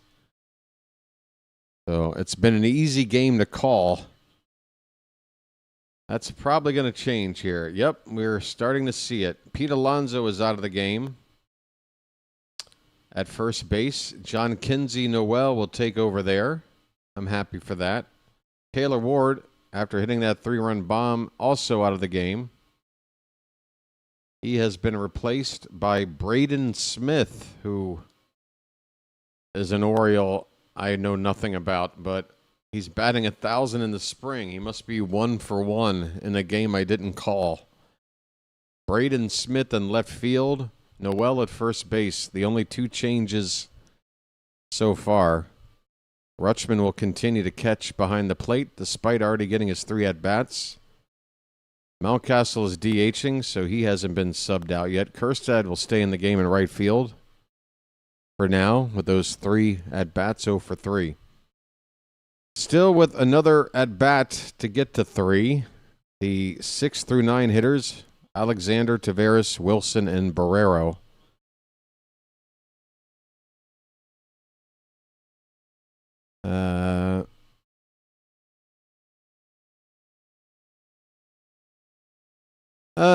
Stalking of the digital variety, but if Doug wants to continue to ramp it up, it could get into legal territory. We'll see. Up to you, Doug. Ball's in your court, jerk off. Reynolds with a ground ball to first. Noel, just put into the ball game, will take it to the bag unassisted for out number 1. Bassett gets a 1-pitch out here in his second inning of work. And he looks good so far. 4 outs on 17 pitches. Nope, Alonso is out of the game. One of the first to leave the game this time. Here's Marcell Ozuna. Line drive to left. That ball is over the head of the newly inserted left fielder Smith. Ozuna is going to try for 2. The throw-in is cut off at shortstop. That ball was crushed. I'm going to guess at least 105 off the bat of our Ozuna. I said 105. The exit velo, 104.8. I suck. If we're playing Price is Right rules, I just went over by 0.2 of a mile an hour. Damn it. Here's Joey Bart, 1 for 2.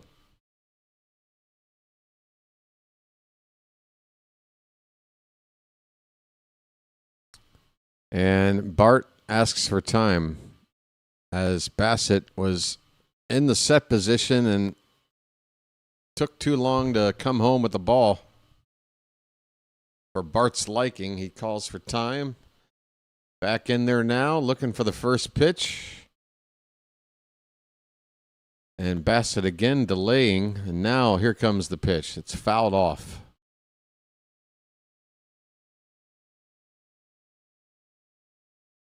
Let him try to stalk me in real life. Castle laws in Texas are rather well in my favor. I mean, honestly, again.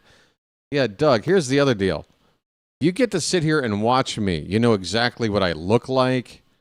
You can sit there. I think you came into one of my chats to make fun of the fact that I was wearing the same shirt 2 days in a row or something. You're clearly taking time to look into whatever information you can find about me. Meanwhile, I have no idea what you look like, where you live, anything about you, except that you first came in here and called yourself Doug. That's it. And guess what, buddy? That's all I need to know. That's all I have to work with you, and I'm still making you look like an idiot every time you show up. Oh, God, Doug. How? How are you so bad at this, man? I don't know. The count is a ball and 2 strikes. Bart fouling that last pitch off. Runner at second, 1 down for the Pirates. They haven't had too many scoring opportunities today.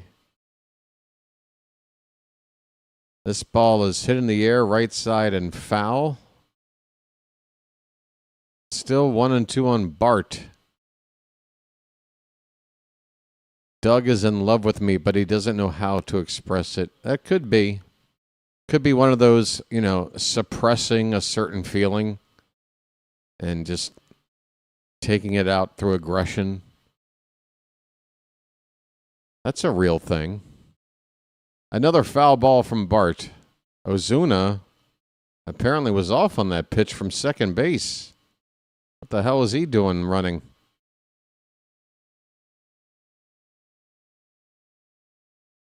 Bassett's on 24 pitches since coming in. 1 out, runner at second. The 1-2, just a bit outside. Rutschman tried to pull it back into the zone. Ump didn't buy it, and even if he did, the Pirates probably would have challenged. 2-2 pitch. High target, and it's a high pitch. Full count. Full count on Joey Bart. Ozuna at second base. Let's see what Bassett has in mind for a 3-2 pitch. Here it comes. And it's a ground ball, a changeup, diving stop. It's a fair ball. Alexander throws from a knee to first in time as Noel digs it out from the first base side. What a play. Blaze Alexander. What a stop. His body taking him to the foul line. He throws from a knee all the way across the diamond in foul ground and gets it there in time for out number 2. Noel helping out. What a play, folks. Besides that, it's all in the reflexes. That was a robbery right there. Runner at Ozuna couldn't even move up on that play. He's still at second base.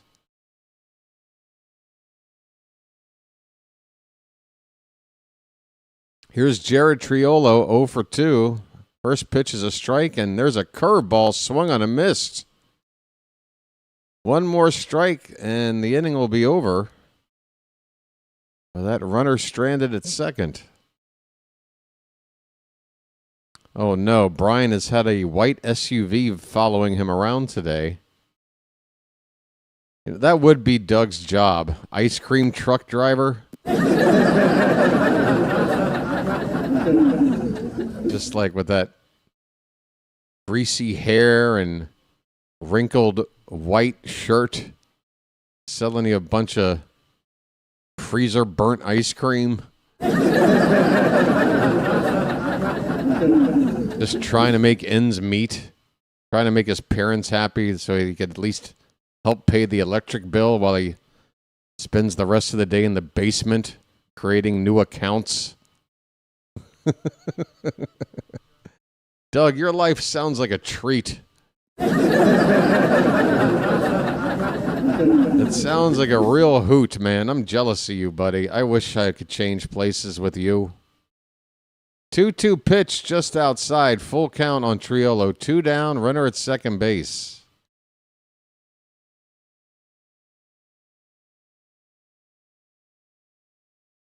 Doug is still waiting, by the way, for somebody else to, be treated poorly by me so that he can say, well, it's you, man. You're the problem. You're mean to people. No, I just, I counterpunch to people that come in aggressively punching for no reason, which is what you did, Doug. I called you out. I sized you up within 5 minutes of your first trip. Ground ball up the middle, backhanded at second. Wilson throws off balance in time to first, and the inning is over. Besides that, it's all in the reflexes. The Orioles flashing some leather today. Bassett gets through his second shutout inning of work. We have hit the 7th inning stretch. Folks, it's time to put some cakes on the griddle. Thank God I'm a country boy. Thank God I'm a country boy. Thank God I'm a country boy. Thank God I'm a country boy. Hello. Thank God I'm a country boy. Thank God I'm a country boy. Thank God I'm a country boy. Hello. Thank God I'm a country boy. There we go. There's some cakes. Boy, I tell you what. Charm City chat, you guys need some reps. Spring is going to be over in 2 weeks. Are you guys going to be ready for the real deal? Are you guys going to be ready when it counts? We want the best damn chat for live sports coverage on YouTube. The whole damn channel. I don't need to have the biggest channel. I don't need to have the most subscribers. I don't need to have any of that. What I want is the most enthusiastic, locked in, and ready to go chat of all the chats out there. The Charm City chat. Does Harry Carey make a singing appearance today? Oh, for 7th inning stretch? Oh, boy. I already threw out cakes on the griddle with a bit of a yell coming up on 2 a.m. over here. Trying not to make too much noise for these spring games in the middle of the night for the sake of my neighbors. All right. Let me hear ya. A1, A2, A3. That's all I can do. Blaze Alexander still in the game. First pitch is ball 1. It'll be Alexander, Taveras, and Wilson. Still just the 2 changes for the Orioles. Smith in for Ward and Noel in for Alonso. 1-1 on Blaze. A left-hander on by the name of Bimby for Pittsburgh. Change up outside. 2-1 on Blaze. There are several changes now for Pittsburgh on defense. Jacob Bimby, the pitcher, pitched an A-ball last year, just 4 games. So not too much experience, and that pitch very high, 3-1 the count. I do believe I'm on fire. I do believe I'm on fire. So Simon in for Mangum in center field, Fletcher in for O'Hearn in right field, Garcia in for Reynolds in left field. That's ball 4 to Blaze. Take your base. I'm walking here. I'm walking here. Ozuna has not been replaced in the DH spot. Flores is now catching for Bart. Gowerson in for Triolo at third base. Wenzel at first base for York. And the 8 and 9 batters still in the ball game. Callahan at second base. Connor Griffin at short. Here's Leody Taveras, 0 for 2 today. Now batting right-handed for the first time in this game. Looks at one outside for ball 1. Runner at first, nobody out for the Orioles. Taveras and then Weston Wilson on deck.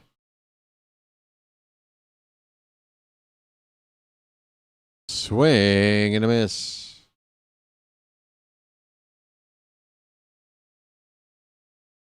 One ball and one strike. First showed up in September. So to October, to November, to December, to January, to February, to March. Half a year. Half a year, Doug. I've had you in my hip pocket. God, you are pathetic. Half a year of your life devoted to me and getting nowhere in the process. Holy shit. Is that sad? 1-2 the count. That's inside. 2-2. Congratulations, Doug. You're the Time Person of the Year. As in wasted time.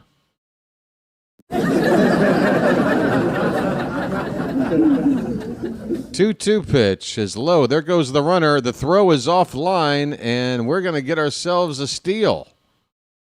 Blaze Alexander swipes a base.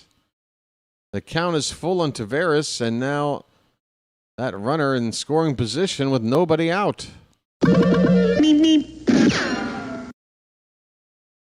Yeah, half a year, if my math is correct. 3-2 is high, ball 4. The new pitcher for Pittsburgh is struggling. And the Orioles have a chance to add on to this 3-0 lead. First and second, nobody out. And Weston Wilson due up next. Here he comes. 1 for 2 today already. He scored a run on that 3-run homer from Ward. Now is a chance to drive in somebody. Keep the line moving. The pitch inside. Ball 1. Folks.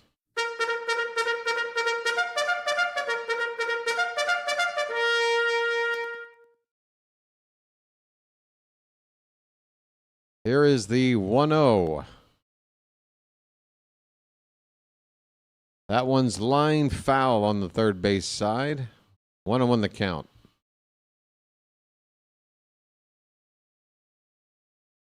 Charm City.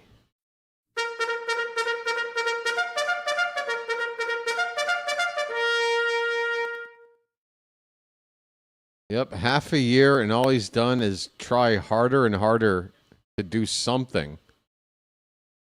Like, you know, track down my viewers' Facebook pages to try and get them to invite him in. It's so sad. That is strike 2 to Weston Wilson.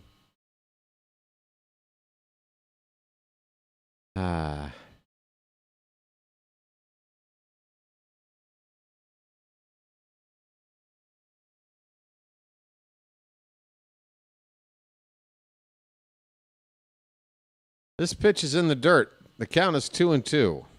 First and second for the Orioles. Nobody out. Wilson. At minimum, let's move these runners over a base and have a productive out. Otherwise, drive them in. 2-2 pitch. Way up and away for ball 3. Folks.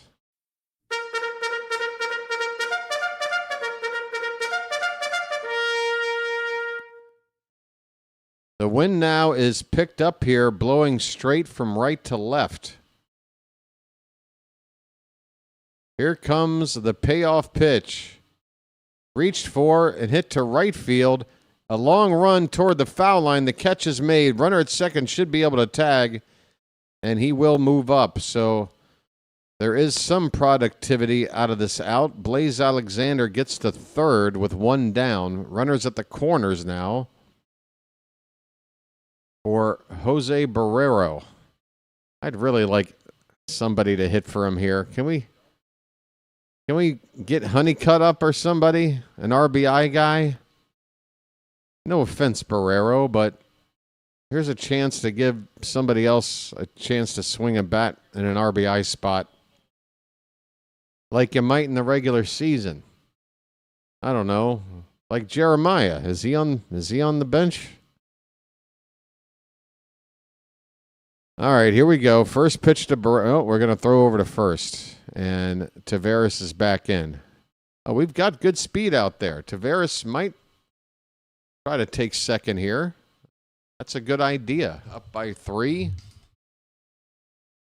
They've already checked on him once. That pitch, that ball's lifted to left field. That ball's heading back to the warning track, looking up. Bye, birdie. That ball bouncing off one of the beer tables. It made a man who wasn't paying attention flinch. I apologize, Jose Barrero. You are just fine. Another Earl Weaver special.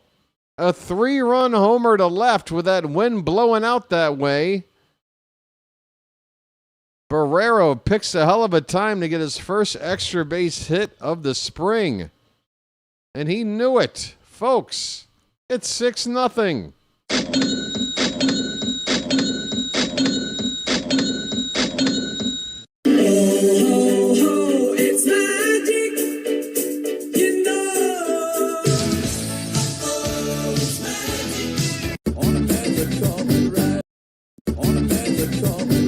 Oh, yeah, I will eat humble pie. Give me a big old slice of humble pie.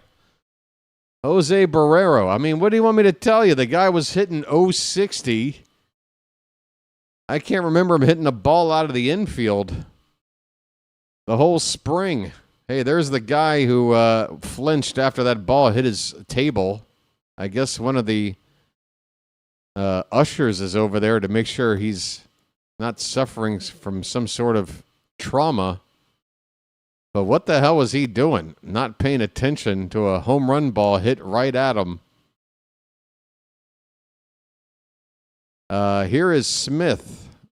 He's got a count of 2-1. Bases empty, 1 out, 3 runs in. The Orioles have doubled their lead to 6-0 here in the bottom of the 7th. Braden Smith, 16 games in A-ball last year. That ball's lined to right field. A base hit. Braden Smith. I mean, Bimby, this pitcher is garbage. He can't get anybody out. Bimby getting lit up, and he is sweating his ass off. Look at his hair. Looks like he just came out of the pool. Everybody else looks cool, and look at Adley here. He's been catching the whole game. Adley looks like he's been sitting in a comfortable air-conditioned room. Bimby out here looking like he's been in one of those Naked and Afraid episodes, just trying to survive the wilderness. Bimby, is this too much for you, buddy? Is the occasion too much for you, my man? We got an 0-1 count on Adley. Runner at first, 1 out, 3 runs in. Let the clutch out gently, okay? Pitch. Low, 1 ball and 1 strike. Bimby. It's like almost Bambi. It's almost Bimbo. Really not a flattering name either way you think about it. Look at that hair. How does hair get that wet? Did he put Soul Glow in it? What the hell?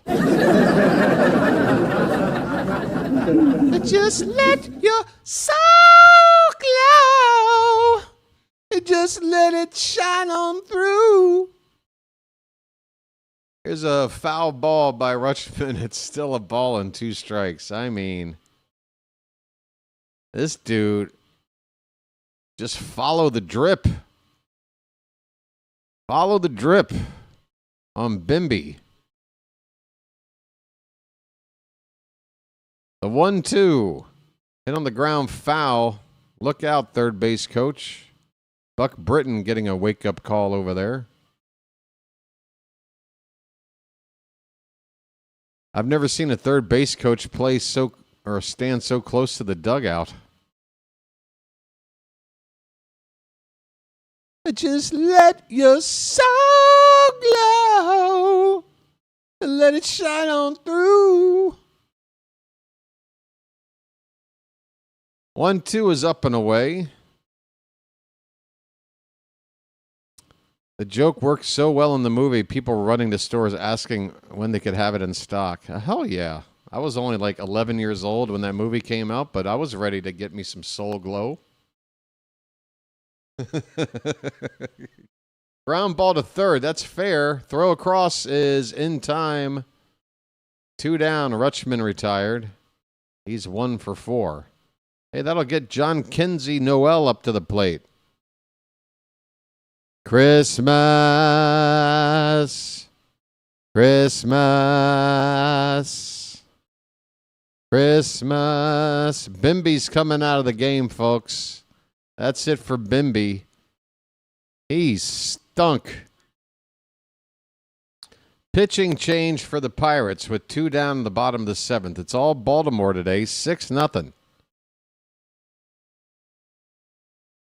All right.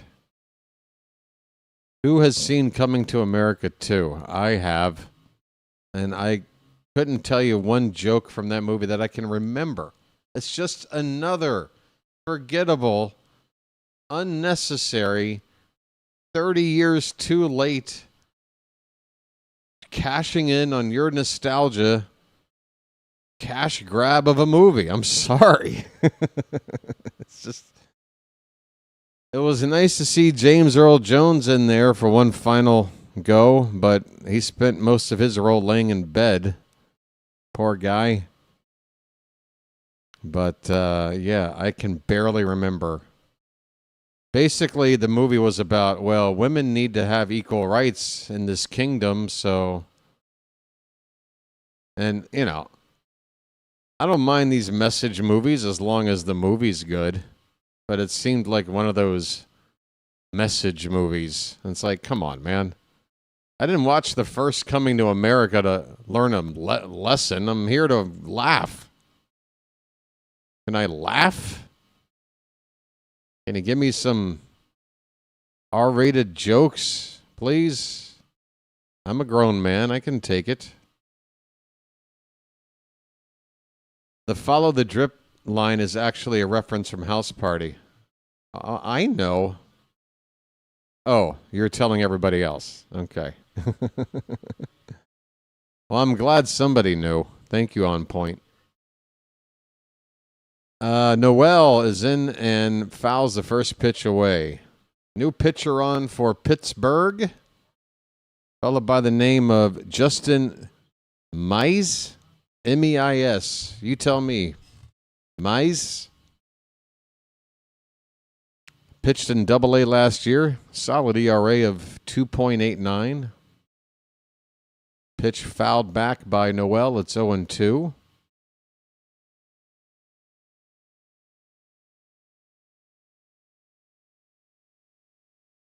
I don't sound like Sexual Chocolate. This is my band, Sexual Chocolate. I believe the children are our future. Teach them well and let them lead the way. Show them all the beauty they possess inside. Give them a sense a pride to make it easier. Let the children's laughter remind us how we used to be. I decided long ago, sexual chocolate, everybody, never to walk in anyone's shadow. If I fail, if I succeed, this is my band, Sexual Chocolate.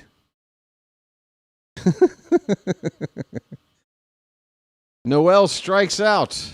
Swing and a miss. Inning over. Mice comes in to put the fire out. And that's it. We're through 7. 3 more runs on a 3-run homer by Jose Barrero, of all people. Making BW eat a little humble pie. We go to the 8th inning. It is 6-0 Orioles. Put your hands together, everybody. Sexual Chocolate. I think my sub count just went down. Sorry, folks. It's part of the show. I haven't seen it yet. I've considered it, but always keep thinking of something I'd rather watch, like old episodes of Stargate SG-1. Not as good as the original. Couldn't beat that fake McDonald's. Oh, you mean McDougal's? McDougal's, yeah. John Amos, yes, the dad from Good Times. Good Times. Anytime you need a place. Good Times. Anytime you need a friend. Good Times. Not getting hassled. Not getting hustled. Keeping your head above water. Make it any way that you can. Temporary layoff. Good Times. Easy credit rip-off. Good Times. Struggling and surviving. Good Times. Get a belly now. Good Times. Ain't we lucky we got 'em? Good Times.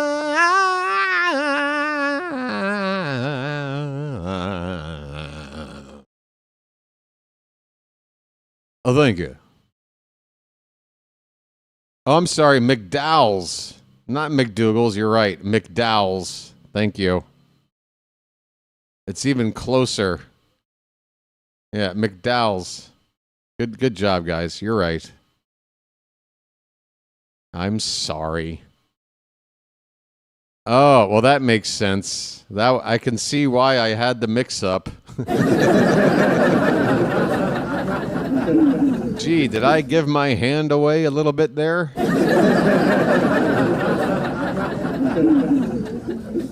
By the way, that's an extra $20. No, for the hand. Callahan is at the plate. The count is 2 balls, 1 strike. Chris Bassett out here for his 3rd inning of work. The 2-1 is a little high. 3 balls, 1 strike.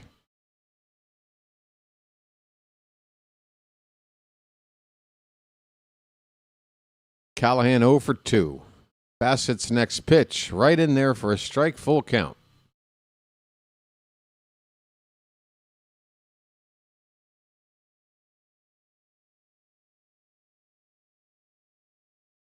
Good Times. God, I remember singing that last year. That's one of my favorite things about having fun on this on the stream, guys, calling games. I don't want it to ever get in the way of giving you the info, calling the game, leaving you out of the loop, but I love just randomly singing or coming up with alternative lyrics on the spot for certain songs. Sometimes I come up with some really brilliant improv. Other times, I'm about as clever as Doug. 3-2 pitch off the plate for ball 4. Bassett missed his spot. That's a leadoff walk to Callahan. Bassett didn't want to do that. Here comes Connor Griffin. Kept quiet so far today, 0 for 2. 6 runs, 5 hits, no errors for the Orioles. No runs on just 2 hits. No errors for the Pirates. 3 runs in the 5th and 7th innings. And wow, Griffin just got hit by a pitch. First pitch to him from Bassett. And the veteran here has just got himself into some trouble here. A little bit of a pickle. 2 on, nobody out. The top of the order coming up now. It's a bunch of new players. Everybody now is going to be a replacement player. Ronnie Simon, left-handed batter, in for Jake Mangum. First and second, nobody out. The pitch. Where's that, Blue? A sinker, maybe low, for ball 1. JJ, as in play-by-play with JJ, where's he been? He's been busting ass on his channel, calling about 3 games a day on average. Here's a ground ball to second. They go to second for 1. Over to first. Not in time. Simon beats out the return throw. It's a fielder's choice. 1 down with runners at first and third for the Pirates.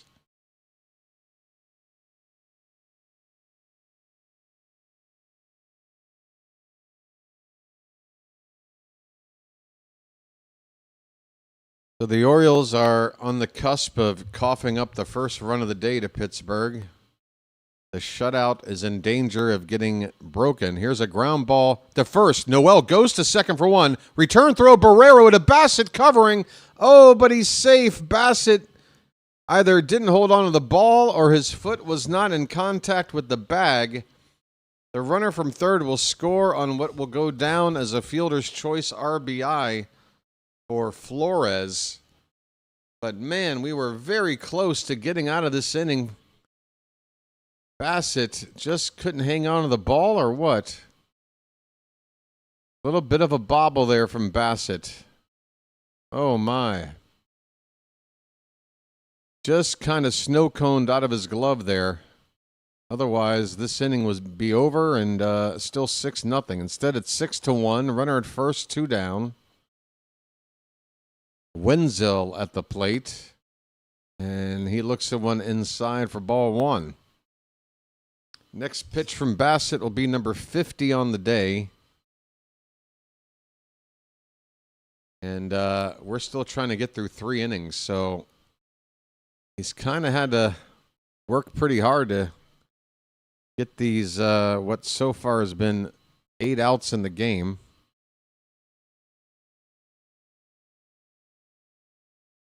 One and 2 on Wenzel. He's 1 strike away from ending the 8th inning.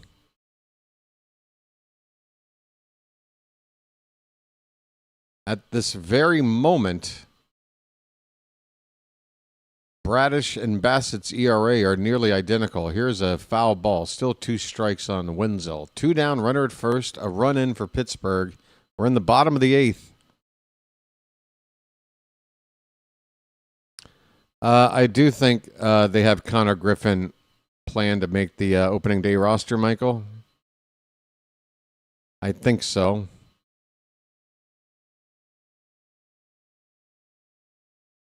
Here's a line drive caught at second base. Oh, what a timing jump right there at second by Tyro Estrada. That ball looked like it was going to get over him. He had to time that jump perfectly. He makes the catch and the inning is over. Pittsburgh does get a run. We almost got out of there with a double play ball. But Bassett now, 3 innings in the books, 1 run. And Bradish on the spring now has a 3.60 ERA. Bassett with a 3.38.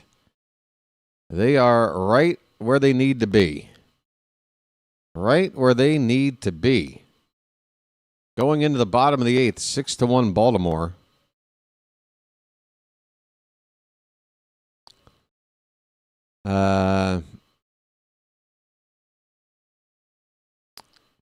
What do you think Doug wants? He just wants to feel some semblance of a victory in all this. That's what's driving him nuts.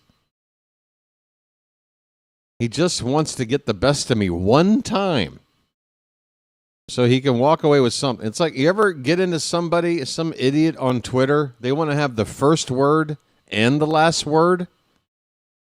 Like, they initiate some kind of confrontation with you, so naturally you reply back, and then you get into this back and forth, but they never go. They have to have the first word and the last word.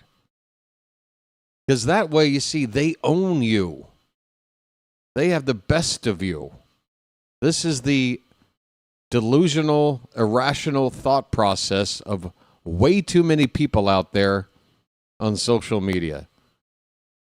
They were out there dying on hills not worth dying on to try to get, what, a little bit of clout? Like, what kind of clout are you going to earn yourself with your involvement on my channel there, Doug? How's that going to improve your online thumbprint? It's not. It's just not, man. I just, the psychology behind all of it, it's fascinating. It's depressing. It's a lot of things. Ryan Mountcastle still in the game as a DH. He's going to get one more at bat here. Last chance for the Orioles to add on. He's 0 for 3. And he's behind in the count already, 0-2. Okay, mount up. Check swing, and that hit Mountie. Let's hope he's okay. He bent over immediately. I think it got him on his right wrist area. That was watching the pitch live. He is favoring his right hand, so either it's the bottom of the hand or the wrist. Trainer is walking with, wow, they're not even walking to first base. They're walking straight into the dugout. Wow, this could be bad news for Mountcastle. They didn't even stop to do a grip check. They didn't even have him take off his glove to take a look. They just walked straight into the dugout. That pitch off the right hand or wrist of Mountie. Oh, no.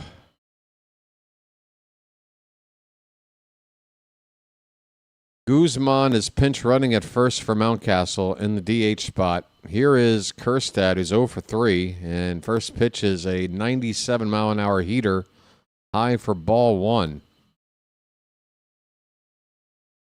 I know, Mountie was having a really good spring. I'm sitting here trying to figure out how to get him more playing time than I think he's projected to get as a bench option, maybe platoon guy at DH against lefties, which wouldn't be a whole lot of at-bats. The way he was playing, I thought maybe he would get a chance to maybe get a start a week against a right-hander. Just get him one more game in per week. But hopefully he'll not be out for long. Kjerstad on 3-0 goes after a pitch and misses. 3-1 on Kjerstad.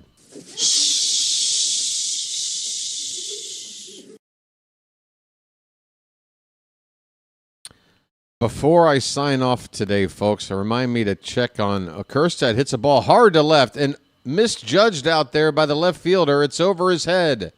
Kjerstad will have extra bases. Guzman, the pinch runner, gets to third. It's second and third with nobody out, folks. Kjerstad with a double. Splash it up. Splish, splash, I was taking a bath. Oh, yeah, bad route, a very bad route by the left fielder. That ball was driven to the opposite field. He started to come across, maybe even a step slightly in before having to turn around and watch the ball sail over his head. Here's Tyro Estrada. Golden opportunity for him to get at least one run in here. Second and third, nobody out. First pitch is a strike. Next one's popped up to right. It's shallow. Long run in. And now it's the first baseman. He drops it. Is the run going to come home? He will. He should have stayed at third. Oh, my. Bad decision by Guzman. The ball dropped in shallow right field. He could have just stayed at third. The bases would have been loaded with nobody out. He tried to score, and he was nailed pretty easily at home. All that to trade a runner at third base for a runner at first. Ah, boy. Should not have tried to do that. First and third, one out, and the batter, Leody Taveras, still in the ball game. 0 for 2. He does have a run scored. I guess he had a walk. Yeah, he walked his last time up. Struck out first 2 times.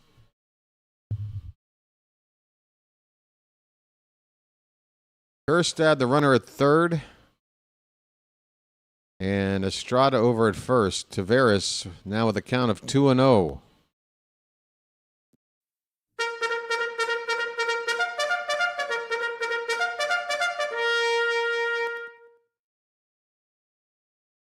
All right, technically that's true. My bad for putting it the wrong way. That's what I get.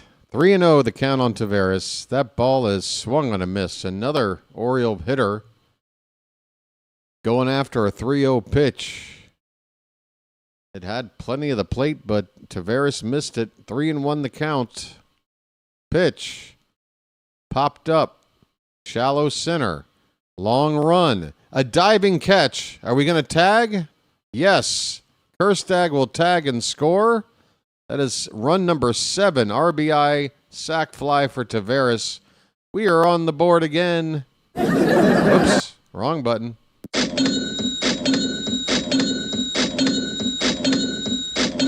Taveras hangs in there for one more at bat and drives in a run. 0 for 2, but a run scored and a run batted in for Leody. Runner at first with 2 down now for Willie Vasquez. First time up today, in for Weston Wilson. Swing and a miss on a slider. Just trying to look at the bright side. Yep. You and your bright side. Here's a ground ball opposite field, base hit by Vasquez. Little inside out swing there. Keeps the inning going. First and second with 2 down. A rare hit on the spring for Vasquez. That lifts his average to 176. And here comes Barrero. Last time up, 2 men on base. He hit one out. He's up here again with 2 men on. Pitch is high for ball 1. Yeah, we need to somehow merge the optimism of Phantom, the pessimism of Chilo, and create some sort of Frankenstein fan. Ground ball to short. They'll go to the short way to second for the force play, and that'll end the inning. But the Orioles do get an extra run on a sac fly by Leody Taveras, scoring Kjerstad. That cancels out the run Pittsburgh scored in the top half of the 8th. On to the 9th. Pittsburgh is down by 6. Baltimore looking to win their 8th game of the spring and move to 8-9-2. Bassett may or may not finish this game. He's only gone to 3 innings. I think they want him to go 4, but he's had to throw a lot of pitches. I think he's over 50 now through 3. So we'll see.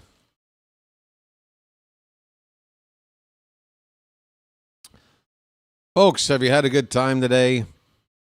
It's basically been 2 3-run bombs and a 1-hour TED Talk about Doug. All right.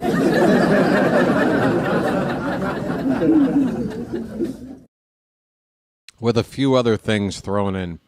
Hey, we've got a bunch of changes on defense here. Maverick Hanley behind the plate now for Adley Rutschman. Sanchez is in right field for Kjerstad. Estrada did already come into the game. He's at second for Blaze. Willie Vasquez at third for Weston Wilson. Barrero stays in the game. Taveras still in the game in center field. Everybody else is out of the game for Baltimore. On the Pittsburgh side, every starter is out of the game. And I'm not going to go over everybody. Point. What are we talking about here? Table tennis? What sport are we talking about that has points? Or did I make a point? Oh, I see. George saying that touchdown was easy, but the extra point was tougher. Gotcha. A football reference. I'm hip. I'm cool. All right, Bassett is out here to try to finish the game. Samillo is up to pinch hit. And a 1-0 pitch is in there for a strike. 8, 9, and 2. Yeah. A hockey point. I gotcha. So 3 points for a win, 1 for the tie, right? So is that 26 points? Are we in the Norris Conference or the where are we? 1 and 2 the count on Samillo. My butt hurts. Ouch. 55th pitch of the day for Bassett. It's hitting the air to left and deep. Going back onto the track, running out of room, a leap, and that ball is gone. A pinch hit solo shot by Samillo off of Chris Bassett. Makes it 7-2 Orioles. Pirates with nobody out in the ninth have a run in. Oh, overtime losses. I forgot about that. See, when I was a regular fan of hockey, that goes back before the days of those rules. Gowerson is up, and Bassett throws a sinker inside, ball 1. Bassett looks like he's not too sharp here at this stage of his outing. He's now in the mid-50s on pitch count. That's in there, 1-1. Hockey does shootouts after a 5-minute period, so a point is an overtime loss or a shootout loss. That's right. I don't like it. The 1-1 outside. I don't know if anybody's picked up on this during their time with me on my channel, but for the most part, I don't like rule changes. Here's a pitch just missed. I wouldn't mind challenging that one at this stage of the game. Why not? That looked like it might have caught the inside corner. Hey, the guy that had a home run land on his table is getting some camera time. Gowerson's first name is Deuce. Let's drop a deuce right here and get the first out of the inning. Drop a deuce. Deuce Gowerson. Full count, Bassett. 61st pitch of the day is a breaking ball swung on and missed. A curveball in the dirt. See you later. Well, y'all come back now, you hear? Well, y'all come back now, you hear? All right. Hit the bricks. Hit the bricks, pal. You're done. You get nothing. You lose. Good day, sir. Close the door. Close the door. Garcia at the plate takes low and away. Oh, it's Josh Nixon Garcia. This guy was with the Red Sox organization, right? What was the trade they made? Who did they get from Pittsburgh to send him the other way? The count is 2-0 on Garcia. Pitch. That's a line drive to left. A base hit. It's going to roll and bounce up against the wall. A 1-out double for Garcia. Bit of an awkward slide there in the second base. That ball jumped off the bat at 111.5 miles an hour. Off of Bassett.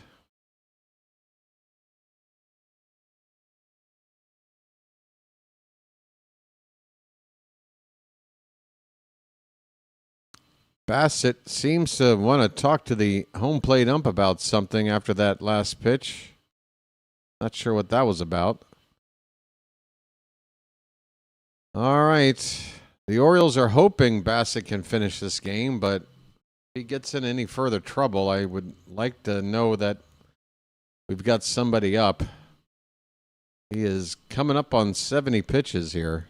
It's 0-1 on Fletcher, left-handed hitter. That ball's popped up. Should be out number 2. It's on the infield. The second baseman Estrada's there, and there you go. One more out to get. One more out to go. Oh, Johan Oviedo. That's right. Part of the Johan Oviedo trade. Thank you, Phantom. Folks.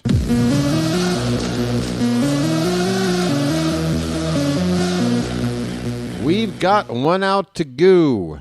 Last chance for me to ask you to hit that like button and subscribe if you haven't already. Termar Johnson at the plate. Takes a cutter for ball 1 inside. Last chance, folks.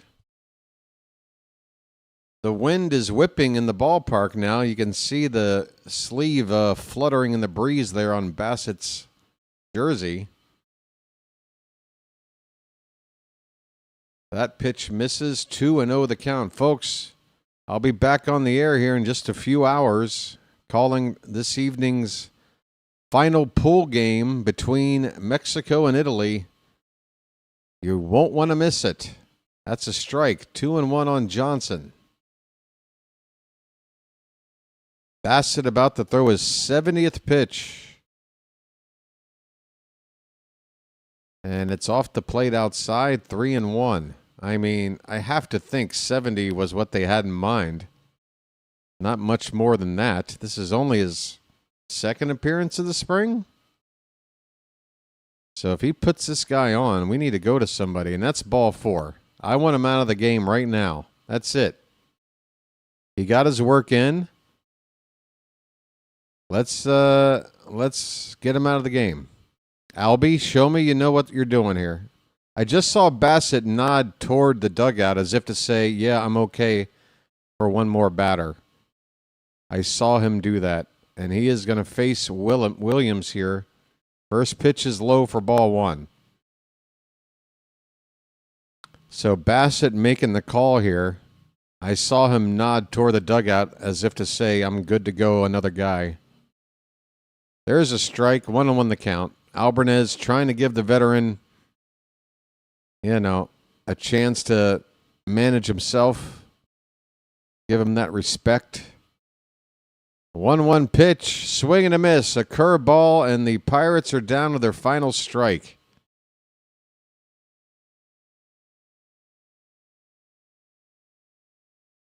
First and second, 2 down. A 7-2 Orioles lead. They've been ahead all game since going up 3-0 on that Taylor Ward home run.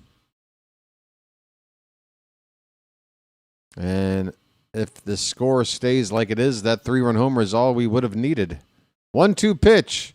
Pop foul and out of play. I just want this game to end. Bassett is throwing more pitches than he needs to. I don't want to overwork this guy. Pitch number 76 is up and away, 2-2. Well, if he's going to throw into the high 70s, then next time out he should be able to pretty much throw like a regular. There it is, curveball, swing and a miss, and this ball game is over. Steve! Well, y'all come back now, you hear?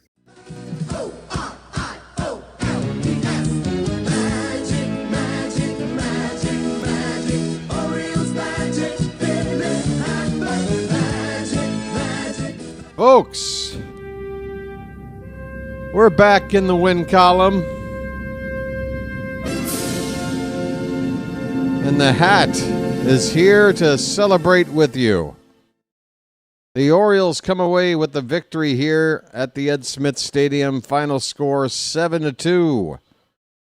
The offense was led by a pair of 3-run homers, one from Taylor Ward, and then a surprise 3-run homer from, where is he? Jose Barrero, all the way there at the bottom of the lineup. Barrero hitting a $115 on the season. Did not have an extra base hit until today. A 3-run homer. He also scored twice. He is your offensive player of the game, folks. That extra run scored makes him slightly more involved than Taylor Ward was. How about that, folks? Jose Barrero, your offensive player of the game. Your player of the game in general has got to go to Kyle Bradish. 5 innings of 1 hit ball. Did not give up a run. Did give up 1 walk. Looking good. Chris Bassett came in and, did give up a home run ball there. Did give up another run along the way. Did walk 3 guys in 4 innings. So he started off sharp first couple of innings. The last couple of innings he started to struggle and labor a bit. But he battled through. He wanted to finish the game, and he did. And his ERA right now at a flat 4 after giving up 2 earned runs on 3 hits, 3 walks in 4 innings. So not the best from Bassett, but I'm not too worried about it. The hat, that's right, folks. The hat is back. We're just over 30 likes today, folks. We've been averaging 40 or 50 for these games. That's a little bit underperforming. I really do think we're at the stage now of the spring where folks just aren't really interested in watching this team play games that don't matter anymore. They want to wait for the real thing. They got their first couple of weeks of spring games to watch, see what Pete Alonso looks like, among other things, and I think a lot of folks are just going to wait till opening day. But for those of you who can't get enough baseball, thank you. Without you guys here, I wouldn't have something to do. And this channel would not be growing. It would just be stalling. So thank you so much for hanging in there and watching these exhibition games. Opening day, 2 weeks starting from tomorrow. We got a fortnight to go, folks, until it all counts. I can't wait. I cannot wait for this season to get going. Middle of the day on a weekday, hard for folks to be available to see Phantom. I would take that excuse and say you're absolutely right, but I've been tracking the numbers.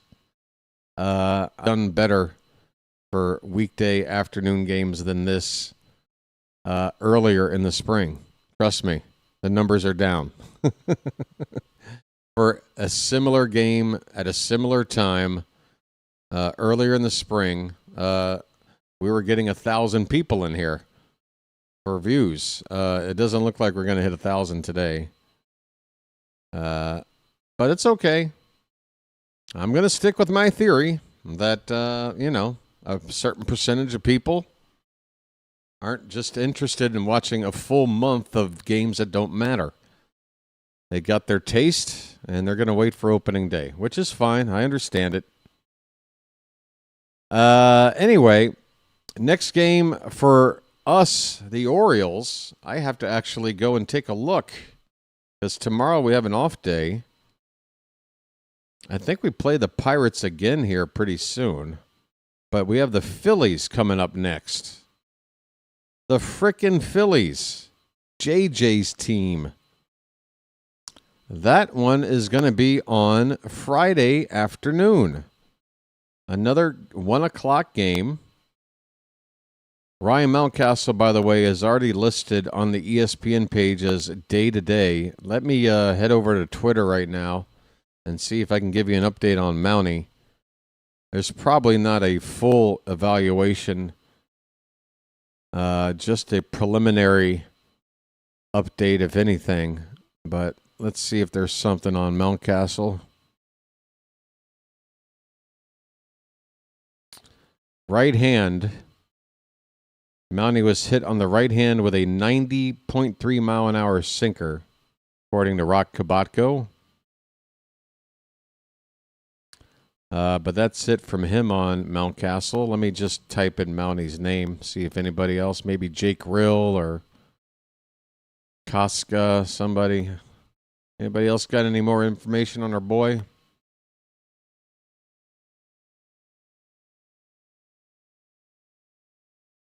Jake Rill, this is 1 minute ago, okay? So this is as up-to-date as it gets. Jake Rill is, Ryan Mountcastle is quote-unquote sore after getting hit in the right hand. Orioles manager Craig Albarnez said, and is getting checked over.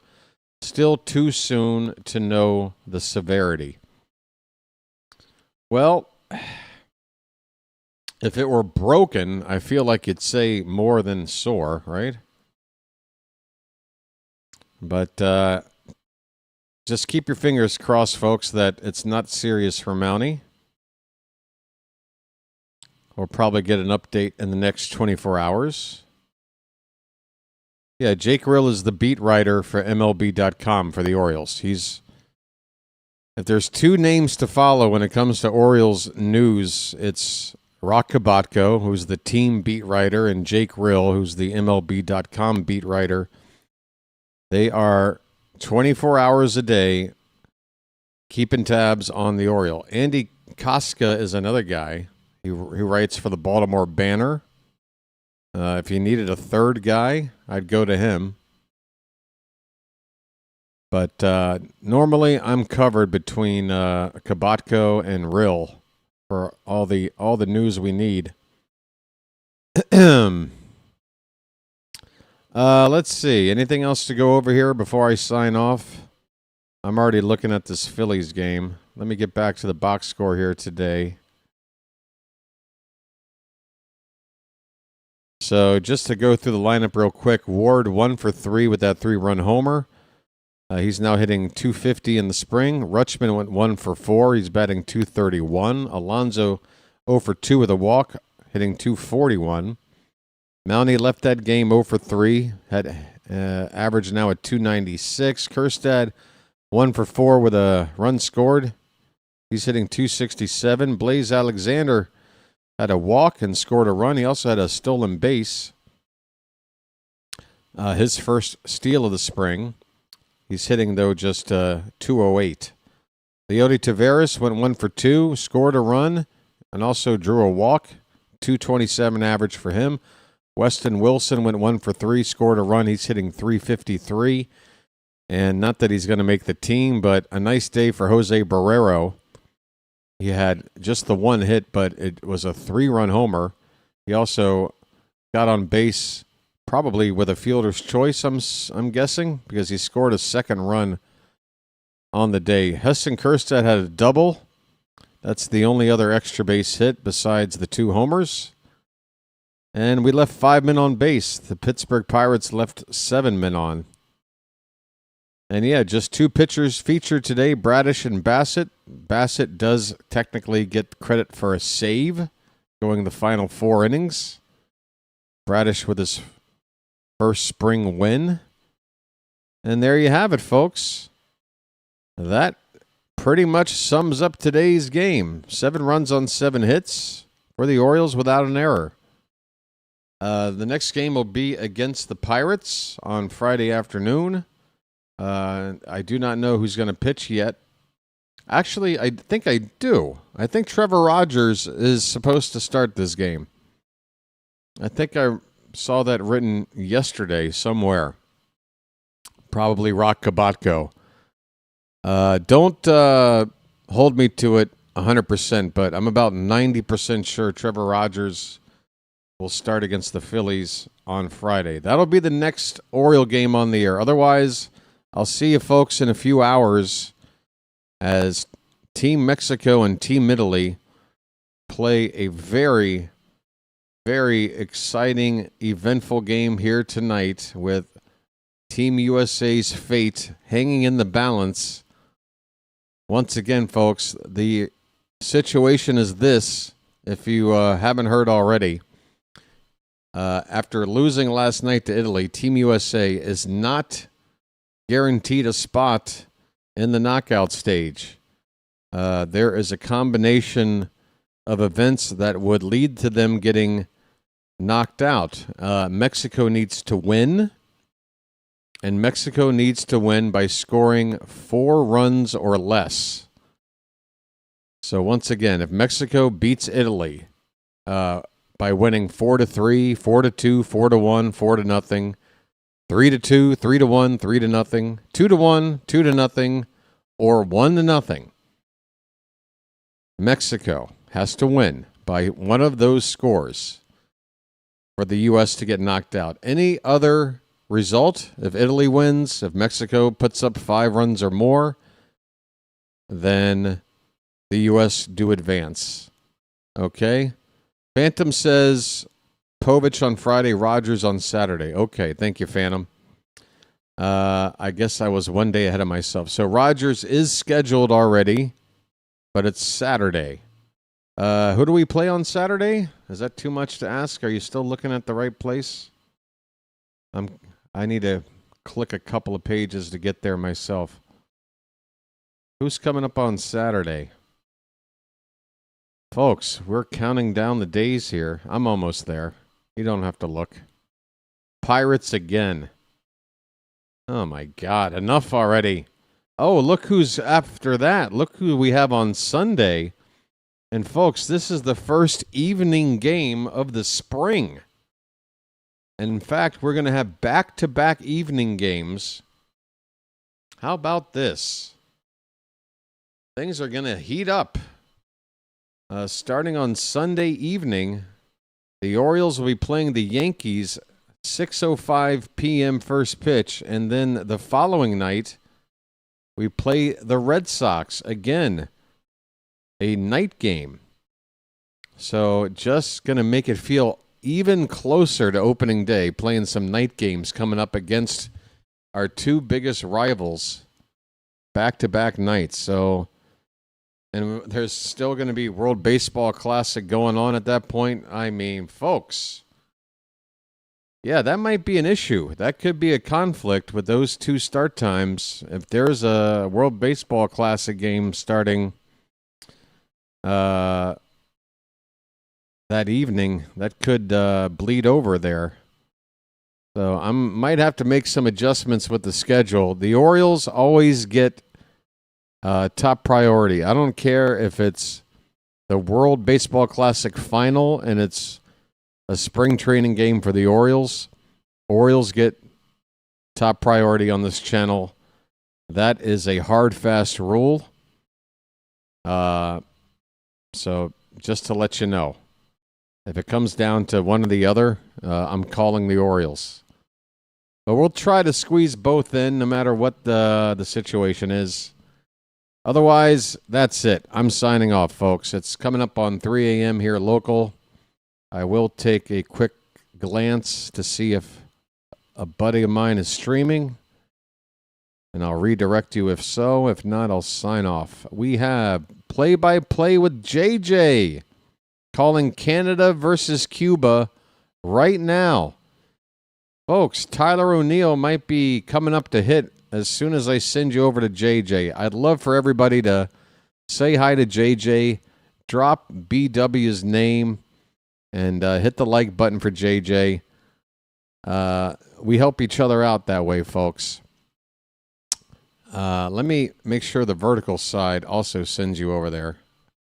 I've only done this with the horizontal side. I've failed to recognize that, hey, I can do this on the vertical side as well. Let's get 2 crowds over there, or 2 smatterings. All right, anything else, folks? Is that it? Are we done? I think so. Charm City Chat appears to be, quieting down. So let's sign off now. Let's get you over to JJ, folks. Canada is playing, who was it? Puerto Rico? I already forgot. Canada is playing right now. Go watch Tyler O'Neill. Go say hi to JJ, folks. See you in a few hours. Until then, this has been the Birdwatcher and the Hat, and we will chirp at you later. The Orioles win today, folks. The Orioles win. I'll see you soon. Take care.